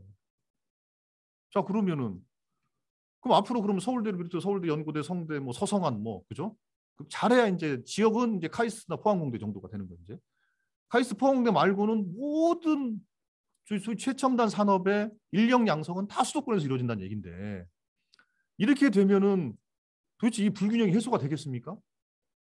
그럼 공공기관 하나 이전하는 거 갖고 사실 택도 없는 거예요. 그래서 이제 인재의 균형 발전 정책은 과학기술주의 시대의 균형 발전 정책은 또 달라져야 된다는 거죠. 그러니까. 근데 그것에 대한 준비를 지역은 못 하고 있습니다. 그러니까 자꾸 그냥 주장만 하는 거예요. 뭐 그러니까 인프라만 깔아달라, 도로만 놔달라, 철도 깔아달라. 근데 그 도로와 철도 타고 다 서울로 가는데 그게 무슨 의미가 있습니까? 그렇잖아요.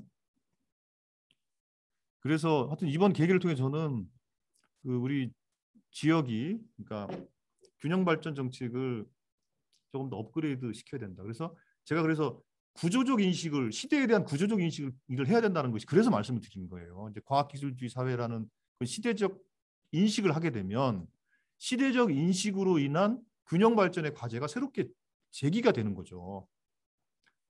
이게 없으면 전통적 과제만 매달리게 돼 있어요. 그냥 수도권에 있는 거 빨리 갖고 와. 서울대로 옮기면 될까? 은행을 다 옮기면 될까? 이런 사고 이상을 가지를 못하는 거죠. 그래서 이번 하여튼 그 바이오 레퍼브를 보면서 그걸 또 절감하게 됐고요. 이거를 조금 이 가치와 논리 이런 걸 좀 가다듬을 필요가 있겠다.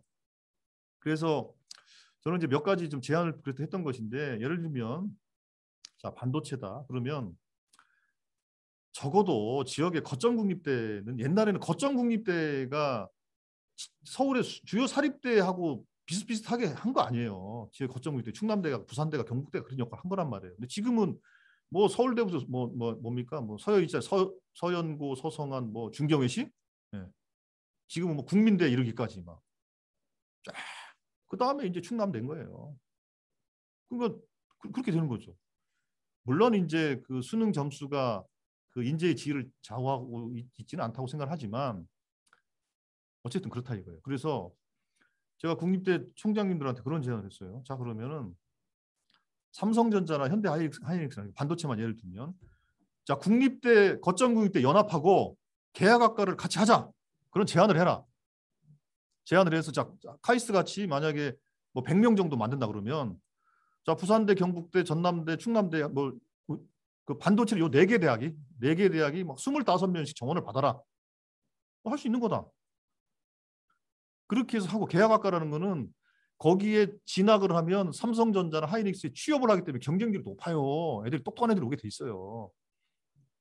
근데 그럼 남는 문제는 뭐냐면 그럼 교수진이 똑똑하냐? 그죠? 그게 있겠죠.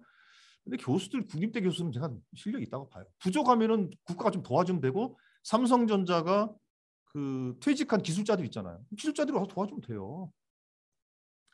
그렇게 해서 진행을 하면 어떻겠냐. 그래서 이걸 반도체, 배터리, 뭐 AI 이런 분야에 이렇게 만들어 주게 되면 그래서 계약학과를 이제 하나의 회사와 하나의 대학에서 1대1 계약학과 개념이라면 반도체 산업군과 이 지역대 혹은 국립대, 지역국립대 연합하고의 사회적 계약 관계가 되는 거죠. 다대 다. 사회적 계약학과. 그 사회적 계약학과라는 개념을 가지고 지역에도 그런 신산업에 대한 인재 양성을 할 수 있는 그런 걸 좀 하자. 뭐 바이오 분야가 있으면 바이오 분야를 하고. 그래서 충남대고 뭐 미생물학과나 생물학과를 하면 될 거 아니겠어요?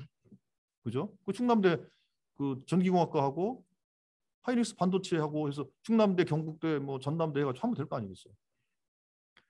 그러니까 그런 걸 통해서 지역에서도 인재가 활발하게 길러지고 그랬을 때 이제 지역이 이제 움직이게 될 것이다. 그러니까 예를 들면 이런 아이디어들이죠. 이런 아이디어. 그 아이디어를 좀 가다듬어서 우리가 그 균형 발전에 대한 새로운 단계에 좀 진입해야 된다. 그런 말씀을 좀 드리고 싶습니다. 말이 길어졌네요.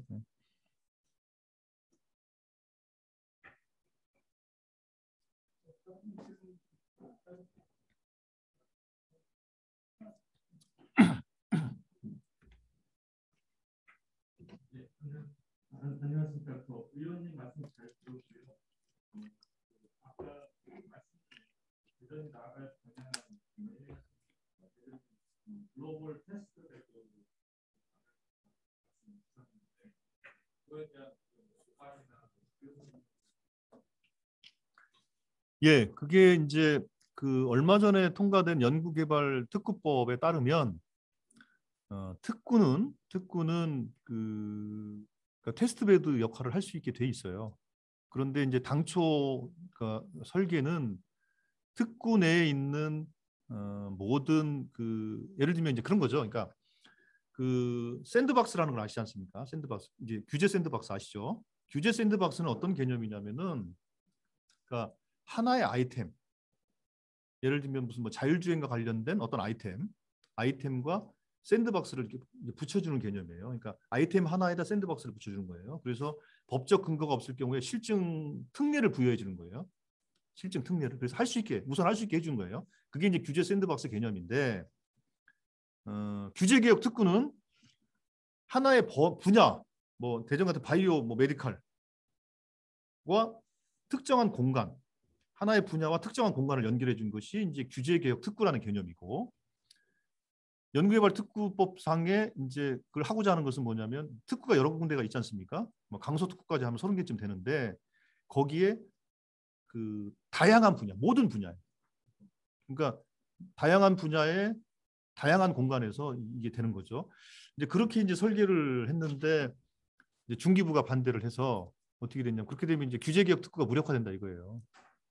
뭐 저 참 그 발상을 이해할 수가 없는 건데 하여튼 무력화된다는 논리를 펴서 어떻게 조정이 됐냐면 특례를 부여하되 실증 특례를 부여하되 출연연과 기업이 공동으로 한 성과에 대한 실증 특례만 우선 부여하는 거 이렇게 돼 있어요. 그러니까 이 얘기는 뭐냐면 앞으로 우리 이제 대덕 특구에 있는 그 많은 기업들이 있지 않습니까? 뭐 연구소 기업도 있고 뭐 창업한 기업들이 많이 있는데 이 바이오 쪽이든 뭐 IT 기반 쪽 기업이든 간에 이런 기업들이 어떤 새로운 기술을 적용한 어떤 재화나 서비스를 만드는 데 있어서 법적 근거가 없다 하더라도 예를 들면 애틀이랑 제휴를 해가지고 개발을 한다든지 이렇게 되면 그건 실증 특례를 받을 수가 있는 거예요. 거꾸로 얘기하면 그러니까 적극적으로 기업과 연구소들끼리의 협업이 이제 활발해질 수 있는 계기가 열린 거죠. 이 협업을 통해서 끊임없이 이제 새로운 서비스나 재화를 만들어내고 그것을 바로바로 실증해 볼 수 있는 그렇게 되면 이 특구라는 공간 자체가 엄청나게 활발하게 돌아가겠죠. 그런 이제 변화가 하나 있기 때문에 그거에 대해서 다양하고 또 활발한 좀 교류들이 좀 일어났으면 좋겠고 또 그거를 촉진하게 하는 게 대덕 특구본부나 아니면 우리 그 과학 그 경제진흥원가 만들어졌지 않습니까? 그죠? 디스텝과 여기 특구진흥재단 이 해야 될 역할 중에 하나라고 저는 보고 있거든요. 그런 걸 통해서 끊임없이 그 실증 특례들을 만들어내고 거기에서 바로바로 서비스가 되면서 그걸 분석하고 평가하고 필요한 제도 개선이나 제도 보완을 하고 이런 것들을 좀 활발히 만드는 게 제일 중요한 것 같아요. 그리고 글쎄 마케팅 공사나 뭐 각 이런 조건 속에서 각 기관들이 디스텝은 그걸 하기 위한 이제 두뇌 역할을 해야 될 것이고, 예를 들면 뭐 마케팅 공사 같은 경우에는 우리가 이 공간도 관리하시기도 하고 어쨌든 간에 뭐 여러 가지 다양한 이제 서비스나 뭐 이벤트를 통해서 그런 것들을 활발하게 그 알리기도 하고 하는 거 아닙니까? 그럼 그런 측면에서 그럼 우리가 그럼 어떤 기여를 할까? 그거 이제 고민할 수 있는. 그럼 예를 들면 지금은 이제 그 아직은 숫자가 많지는 않을 텐데 이제 시행된 지 얼마 안 됐으니까 어느 정도 시간이 되면 그런 것들이 막 사례들이 축적이 될 거라고 봐요. 그럼 축적이 되면 그 축적된 사례들 쫙 모아가지고, 그렇죠? 사람들이 그걸 보게 하면은, 그리고 또 서비스를 이용하게 하면 되는 거죠. 그러니까 그런 것도 같이 기획을 한다든지 그런 거 좀 고민해 보면 좋을 것 같은데요. 예.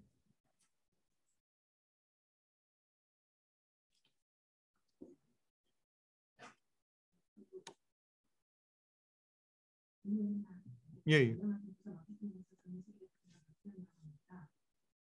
최근에 그 버진 갤럭시이 그 우주 관광 취업하는 소화 올리고 조만간 그 블루 오리진스에서 그 회장이 우주로 많이 오겠다고 그런 부분들이 굉장히 마케팅 기믹스러운 그런 활동이긴 하지만 일반 대중들에게 뭔가 우주라고 하면 굉장히 멀고 영화에서만 보는 혹은 뭔가 군사 기술과 뭔가 굉장히 하드한 그런 산업에서 굉장히 가깝게 느껴지는 그런 산업으로 너무하게 우리가 기술 기반에서 상호력이 있고 구성하고 연수 같고 또이 항공 우주와 관련된 굉장히 잘 하는 그런 강조기업 있는 걸 알고 있습니다.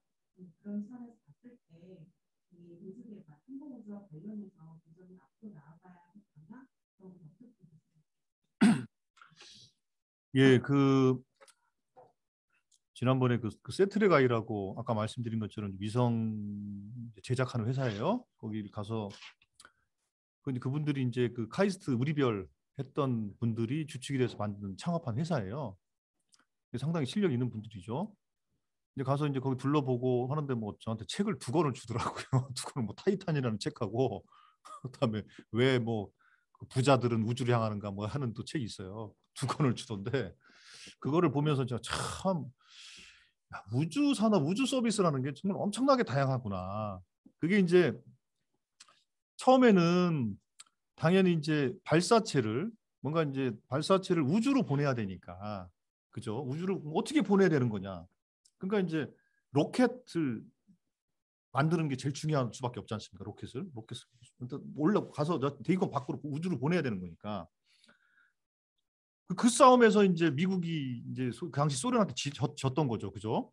그러다가 이제 막 케네디가 막 아폴로 계획해가지고 막 해서 이제 결국에는 이제 우위에 선 거죠. 우위에 섰다가 그 1986년인가요? 그 챌린지인가요? 보이전가요? 뭐 하여튼 그게 폭발되고 하면서 암흑기를 거쳤다고 하더라고요. 그래서 미국 같은 경우에도 그 국제 우주 정거장이나 이런 데에 뭐 화물 같은 거 보낼 때 보낼 수 있는 로켓이 없어가지고 러시아 로켓을 갖다가 보내고 했다고 그래요. 그렇게 됐다고 그러더라고요. 그러니까 이 과정에서 이제 민간 쪽에서 이제 시도를 하게 된 건데,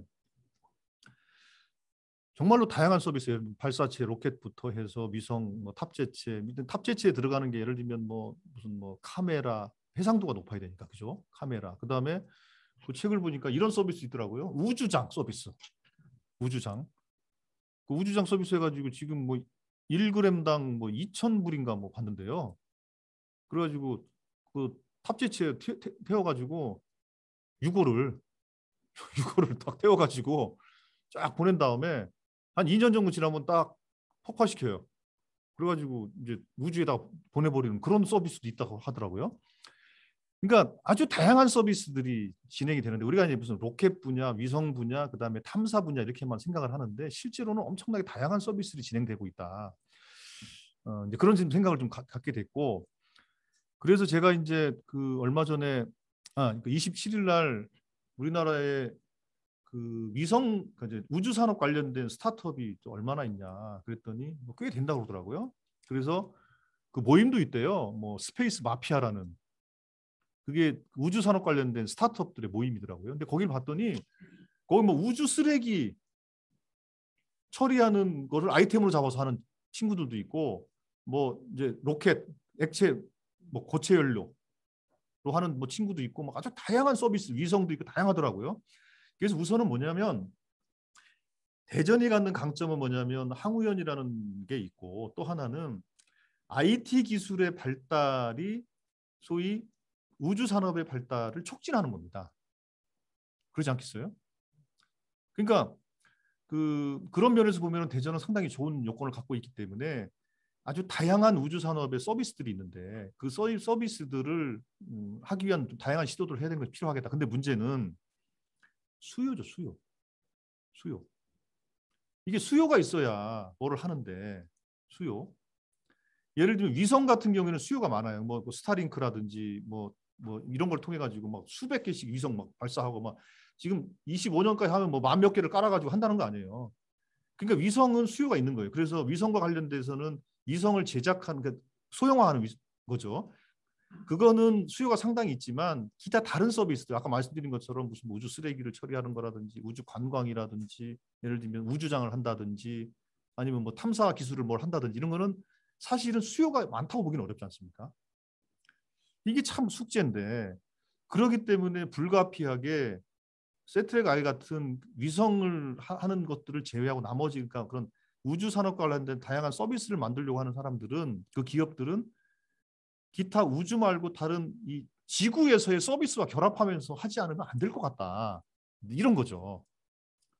그래서 그게 제가 보기에는 하나의 숙제인 것 같고, 두 번째로는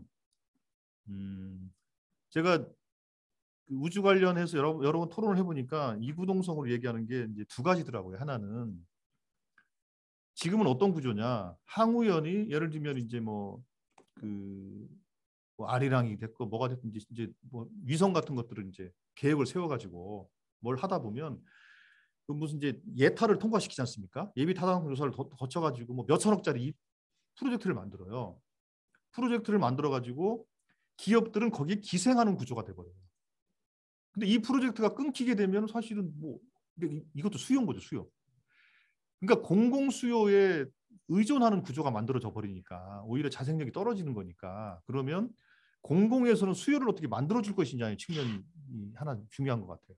그랬을 때 그 발주하는 시스템도 좀 바꿔줘라. 이제 그런 문제제기가 많이 있고, 또 하나는 민간 업체한테 발주를 줘서 참여해서 사업을 하다가 납품을 잘못하면은 아주 그 심각한 데미지를 입어요. 근데 그게 이제 군수 분야나 다른 분야에는 그거에 대한 그 개런티나 이런 것들을 좀 다소 좀 전략 산업으로 봐서 완화해 주는 그런 것들, 제도들이 있거든요. 그것도 그럼 우주 산업 쪽에도 좀 적용을 해달라. 그게 이제 강력한 요구기도 해요.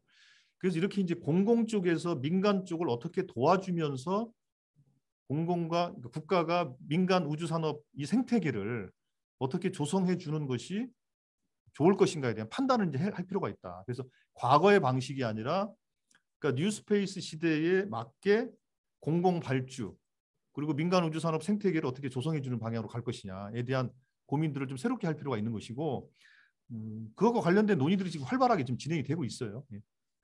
뭐 이 정도 답변 드리겠습니다. 온라인으로 들어온 채팅창으로 들어온 질문 하나 제가 드리겠습니다. 메타버스 시장 관련인데요. 대기업 이제 어제 보니까 대기업 SK텔레콤에서 이제 알편지를 뭐 이거 런칭하고 그런다고 하는데, 자유시장 경제에 개입하지 않는 범위 내에서 메타버스 시장과 기술과 지침을 준다라는 그런 측면으로 공공재 메타버스 플랫폼 같은 거를 정부가 본격적으로 하면 교육이라든지 참여하는 공론장을 하는 거 좋을 것 같다는 생각인데, 이와 관련해서 혹시 정부가 메타버스 관련해서 정책이나 방침 같은 게 있으시면 혹시 공유할 만한 게 있으시면 부탁드리겠습니다. 예, 지금 이제 뭐 메타버스 관련해서는 이제 막 그 정부 내에서도 시작을 하는 단계입니다. 그래서 이것과 관련된 뭐 체계적으로 정리된 비전이나 전략이나 계획이 있지는 않고요.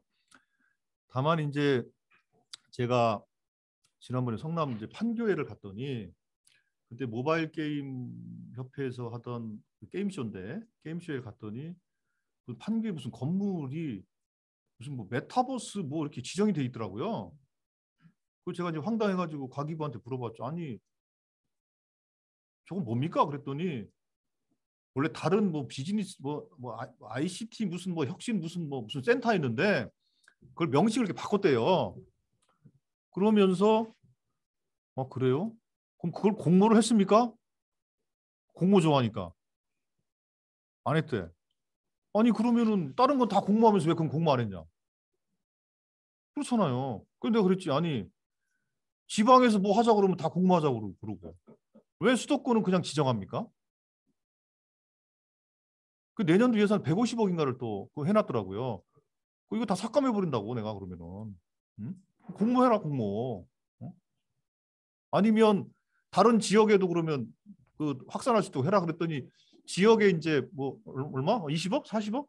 뭐 얼마씩 해서 뭐 메타버스 관련된 거점 공간을 만들기 위한 권역별로 이렇게 한 3개 정도를 하는 것을 이제 예산에 넣겠다 그렇게 하더라고요. 그래서 그러니까 그런 것처럼 아직 이제 초기 단계예요. 초기 단계여서 그거에 대해서는 우리 이제 그때 그 우은택 교수님하고도 그때 우리 이제 그 토론할 때도 얘기가 있었습니다만 빨리 그거에 대한 이제 개념에 대해서는 잘 좀 정리를 좀 할 필요가 있는 것 같고 그리고 이게 자칫하면 그러니까 예를 들면 그런 겁니다. 지금 이제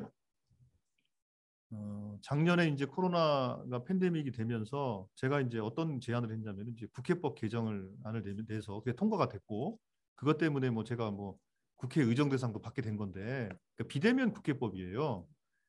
그러니까 요즘 같이 이렇게 막 그 코로나가 국회도 지금 뭐 확진자가 엄청 나오고 있어요. 그래서 국회 직원들은 지금 전수조사를 하고 있거든요. 근데 어쨌든 국회가 만약에 봉쇄되면은 회의가 안 되지 않냐. 예를 들면 지금 추경안 심사를 하고 있는데 추경안 의결을 하기 위한 본회의를 23일 날로 예정을 하고 있는데 만약에 그때 확진자 혹은 접촉자가 막 생겨가지고 회의를 못하면 어떡할 거냐. 그럼 2주간 공백이 생기는데 그래서 이제 비대면 국회법을 이제 내서 통과가 된 거예요. 그런데 이제 문제는 뭐냐면은 화상회의 시스템, 그렇죠? 온라인 회의 시스템 이 정도 수준인 것이지. 예를 들면 국회의사당을 메타버스로 딱 만들어 놓고 아니 제가 딱 출석을 하고 그런 건 안 되는 거죠. 그 이왕 하는 경우 사실 훨씬 더 좀 업그레이드된 상태로 비대면 회의를 할 수 있는 거 아니겠어요? 메타버스로. 그러니까 어떤 회사는 그 재택근무를 하면서 메타버스로 출근한다더라고요. 네. 그런 회사를 내가 얼마 전에 기사로 본 적이 있거든요. 그것도 이제 소위 재택근무도 그렇게 진화가 되는 거거든요. 그런 것처럼 이런 온라인 회의 시스템 이런 것도 우리가 좀 진화를 시키면 참 좋겠다. 근데 그것과 관련된 비용이 얼마나 들어갈지 또 시스템을 구축하는데 어떤 애로사항이 있는지는 정확히 모르겠습니다만 어쨌든 그런 노력들을 좀 할 필요가 있는 것 같고요. 그래서 아직은 이제 메타버스와 관련해서는 그 어떤 무슨 뭐 제도적 뭐 그 혹은 뭐 원칙 기준 뭐 이런 것이 정해진 게 없어요. 정해진 게 없고 이게 그러면 아까 그 어느 분이 말씀했던 것처럼 이게 온라인 다음에 또 다른 플랫폼이다라고까지 얘기를 했는데 그럼 온라인의 한 형태로 우리는 지금 생각을 하고 있는 수준인 거거든요. 그죠? 그럼 또 다른 차원의 플랫폼이라면 또 다른 차원의 원칙이 또 기준이 필요하겠죠.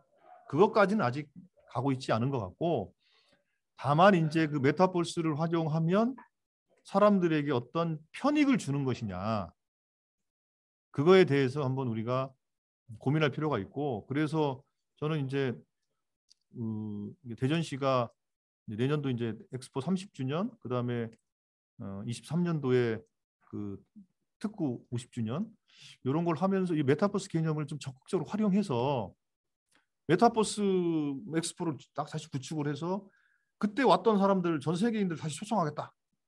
그렇죠?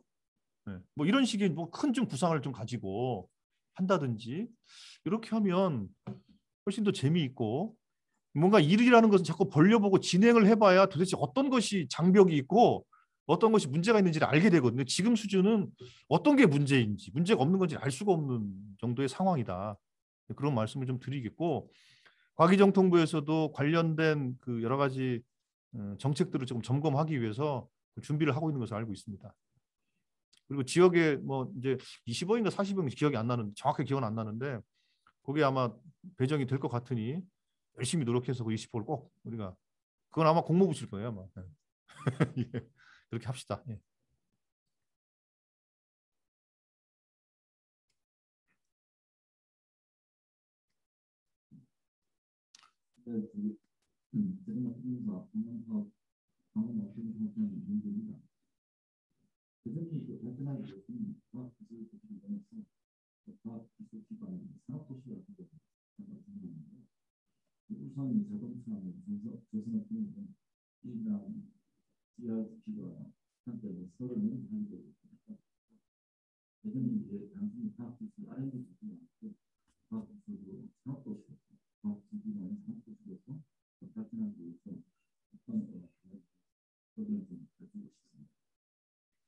예, 그 저는 그렇게 생각합니다. 그 50년 전에 대전은 어떤 거를 선택을 했냐면 현대자동차나 뭐 포항제철이나 물론 포항제철 같은 경우는 뭐그 해안에 위치할 수밖에 없겠습니다만 뭐 중공업이나 이런 것을 선택하지 않고 이제 구미 전자단지 이런 걸 선택하지 않고 우리는 대덕 연구단지를 선택한 우리가 선택했는지 국가가 했는지는 어쨌든 뭐 선후 관계는 있겠습니다만 어쨌든 대전의 선택은 대덕 연구단지였던 거예요. 그렇죠? 그래서 지금이라도 이제 예를 들면 뭐 그런 얘기도 흔히 많이 하는데 대전에 대기업이 없어서 그렇다고 맞죠. 그 대기업을 유치해야 된다. 저도 유치를 했으면 좋겠는데 사실은 대기업 유치는 저는 불가능하다고 봅니다. 단적으로 말씀드립니다. 불가능하다. 그럼 어떻게 해야 되냐? 대신에 우리는 작지만 좋은 기업을 많이 만들 수 있어요. 작지만 좋은 기업들. 실제로 제가 아까 세트랙 아이 같은 예를 들은 것처럼 저 깜짝 놀랐다니까. 300명이 넘는 직원을 채용하고 있고 그다음에 뭐 얼마 전에 저 허태정 시장도 어젠가 어디 뭐 로봇 뭐 회사도 방문하고 하셨던데 그러니까 참 좋은 기업들이 많아요 대전에. 그러니까 이런 작지만 좋은 기업들을 많이 만들어내는 것이 중요하다. 그리고 그 바이오 관련 기업도 500개가 넘게 만들어졌지 않습니까?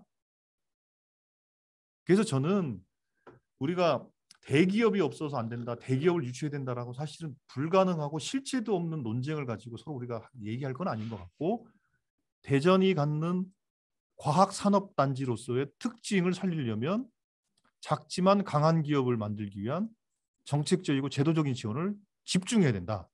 저는 그게 방법이라고 생각을 하거든요. 그래서 대전에서 작지만 강한 기업들이 많이 만들어져가지고 회사가 더 커지면 아니 본사는 여기다 두고 공장이 필요하면 공장이 아마 인근에 있는 뭐 논산이든 뭐 없으면 그럴 수 있는 거 아니겠습니까? 안 돼 뭐 중국이든 저 베트남 글로벌로 바로 진출할 수 있는 것이고 그러나 R&D와 중시적 기능은 다 여기 두게 되겠죠. 그래서 저는 이런 방향으로 조금 논의를 좀 집중하는 게 좋을 것 같고 그래서 제가 이제 계속 말씀을 드리는 게 글로벌 테스트 베드 그리고 그러니까 뭔가 실증을 활발하게 하고 그리고 또 대전 가면은 거기 가면 아주 도전적인 실험들을 할 수가 있어. 또 창의적인 도전이 가능해. 그렇게 되면 거기 예를 들면 애트리가 훌륭한 그 ICT 기관이 있는데 거기랑 연구 협력을 하면은 전혀 새로운 것도 바로바로 테스트할 수가 있어. 그럼 오겠죠. 오면 와서 연구 개발 해주는데 지원해주고 그렇게 해서 만들어지는 기술에 대해서 기술 사업화하거나 또 기술을 이제 실증하는 데 있어서 도움을 주고 창업까지 도움을 준다면 되는 거죠. 그래서 저는 아무리 생각해도 그런 방향이다. 그래서 그게 말하자면 대전형 과학기술 강소기업들을 많이 만드는 게 그게 저는 그 대전이 가져야 할 산업 비전이다. 이렇게 좀 생각을 하고 있습니다. 예.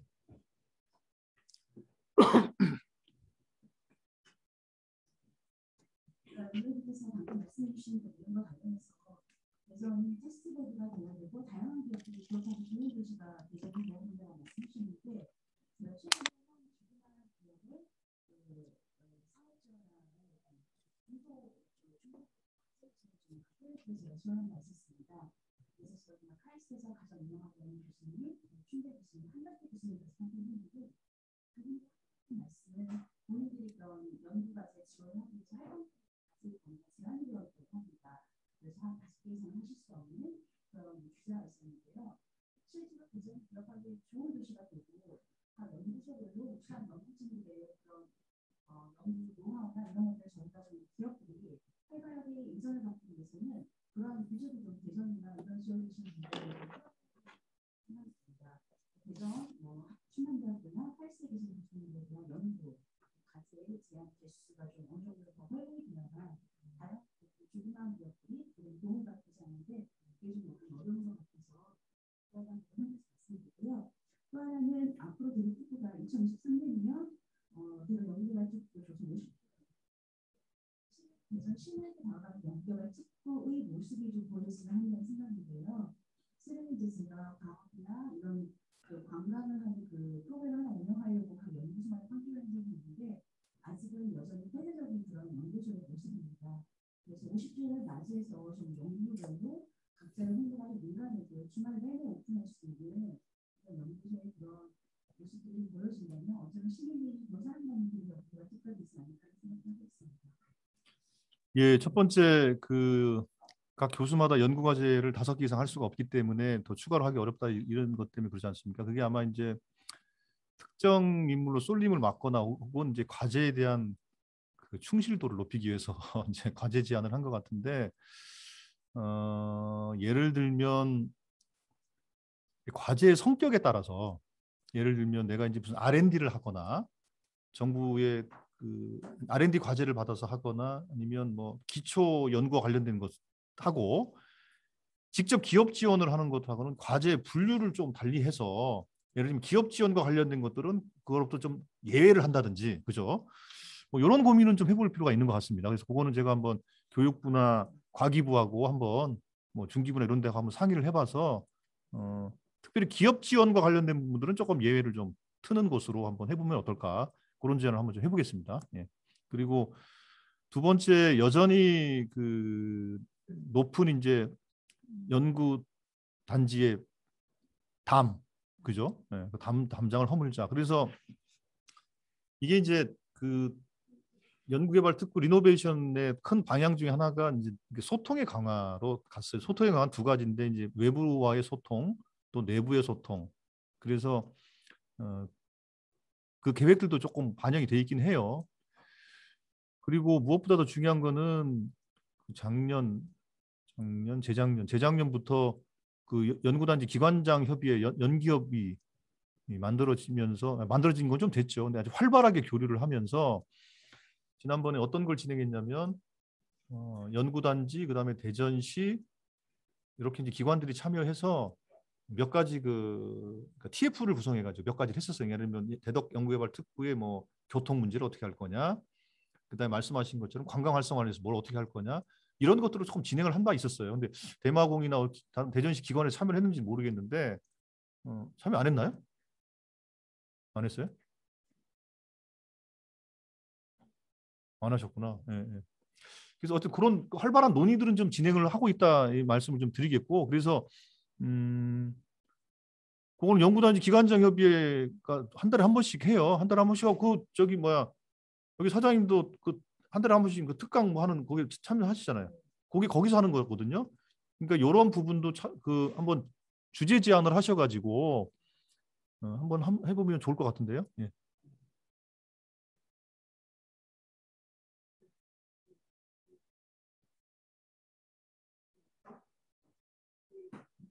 온라인으로 우리 그 젊은 직원이 질문을 한 건데 아마 대전 마케팅 공사에 대한 탐구, 대전 마케팅 공사가 이런 기관이었으면 좋겠다. 그러니까 말씀하셨던 수요 응답형 기관의 긍정적 확장은 대전 마케팅 공사 시민의 행복을 충족할 수 있는 기관을 거듭나는데 어떤 강화해야 될 게 무엇이 있을까요? 그러니까 일종의 이제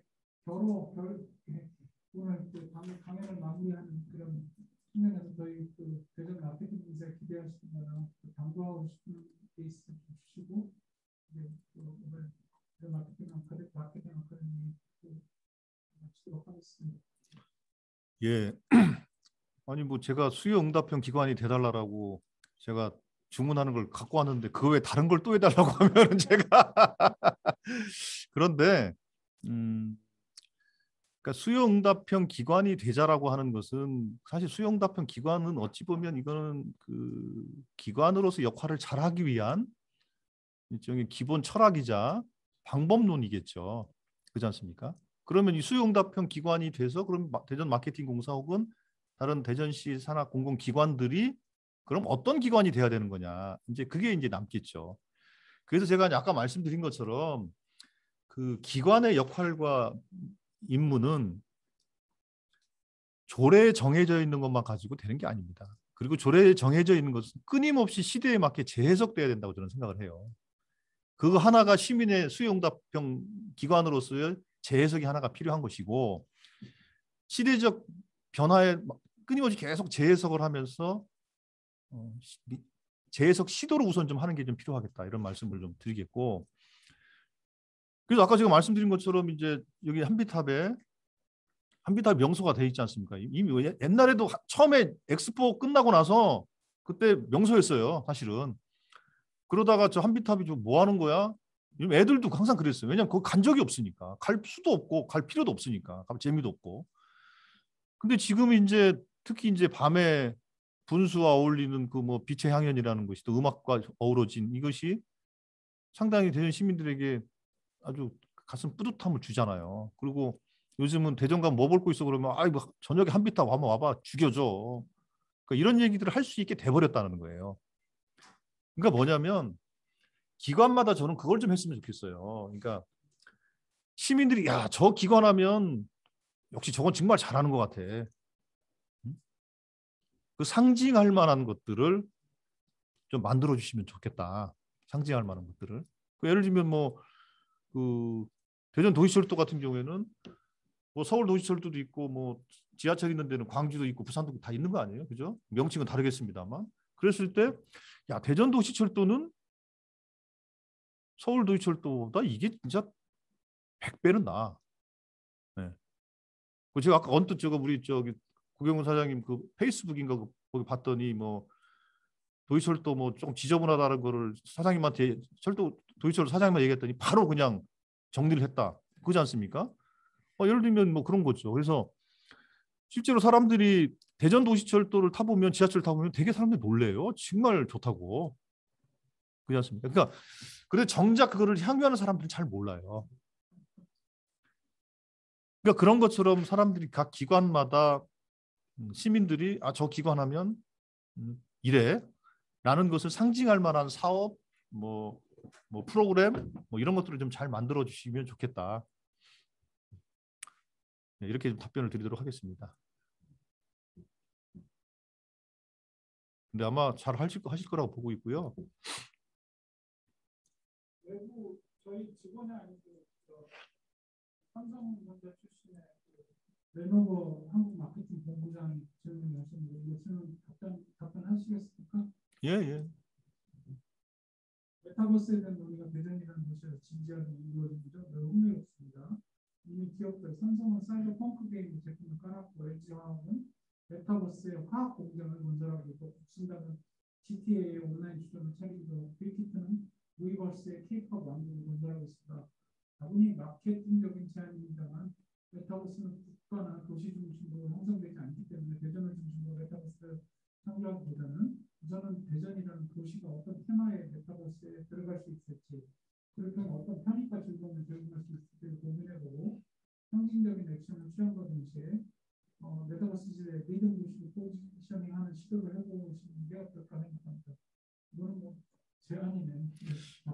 예, 뭐 아니 그 좋은 제안이라고 생각하고요. 특별히 이제 우리가 이제 디지털 트윈이라는 걸 하지 않습니까? 디지털 트윈. 근데 이제 디지털 트윈이라는 것이 메타버스 시대의 또 디지털 트윈이라는 것은 또 조금 양상을 좀 다르게 해야 된다고 저는 보고 있거든요.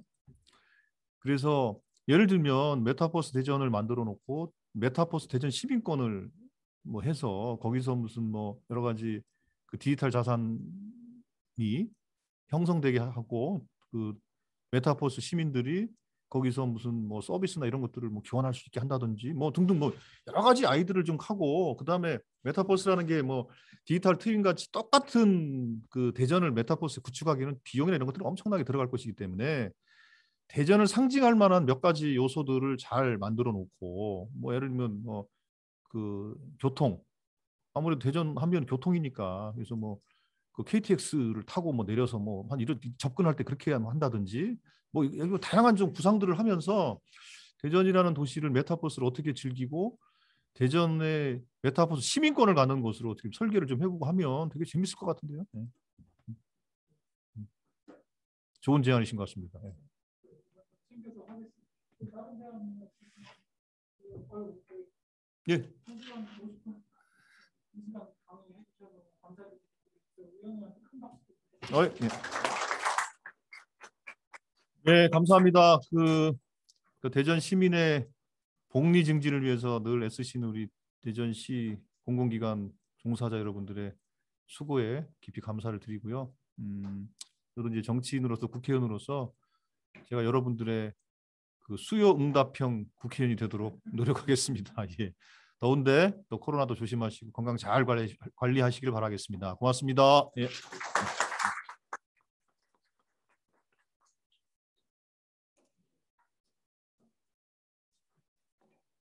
생각보다 시간을 좀 많이 쓰신 것 같은데 의원님 다른 다음 일정 괜찮아요.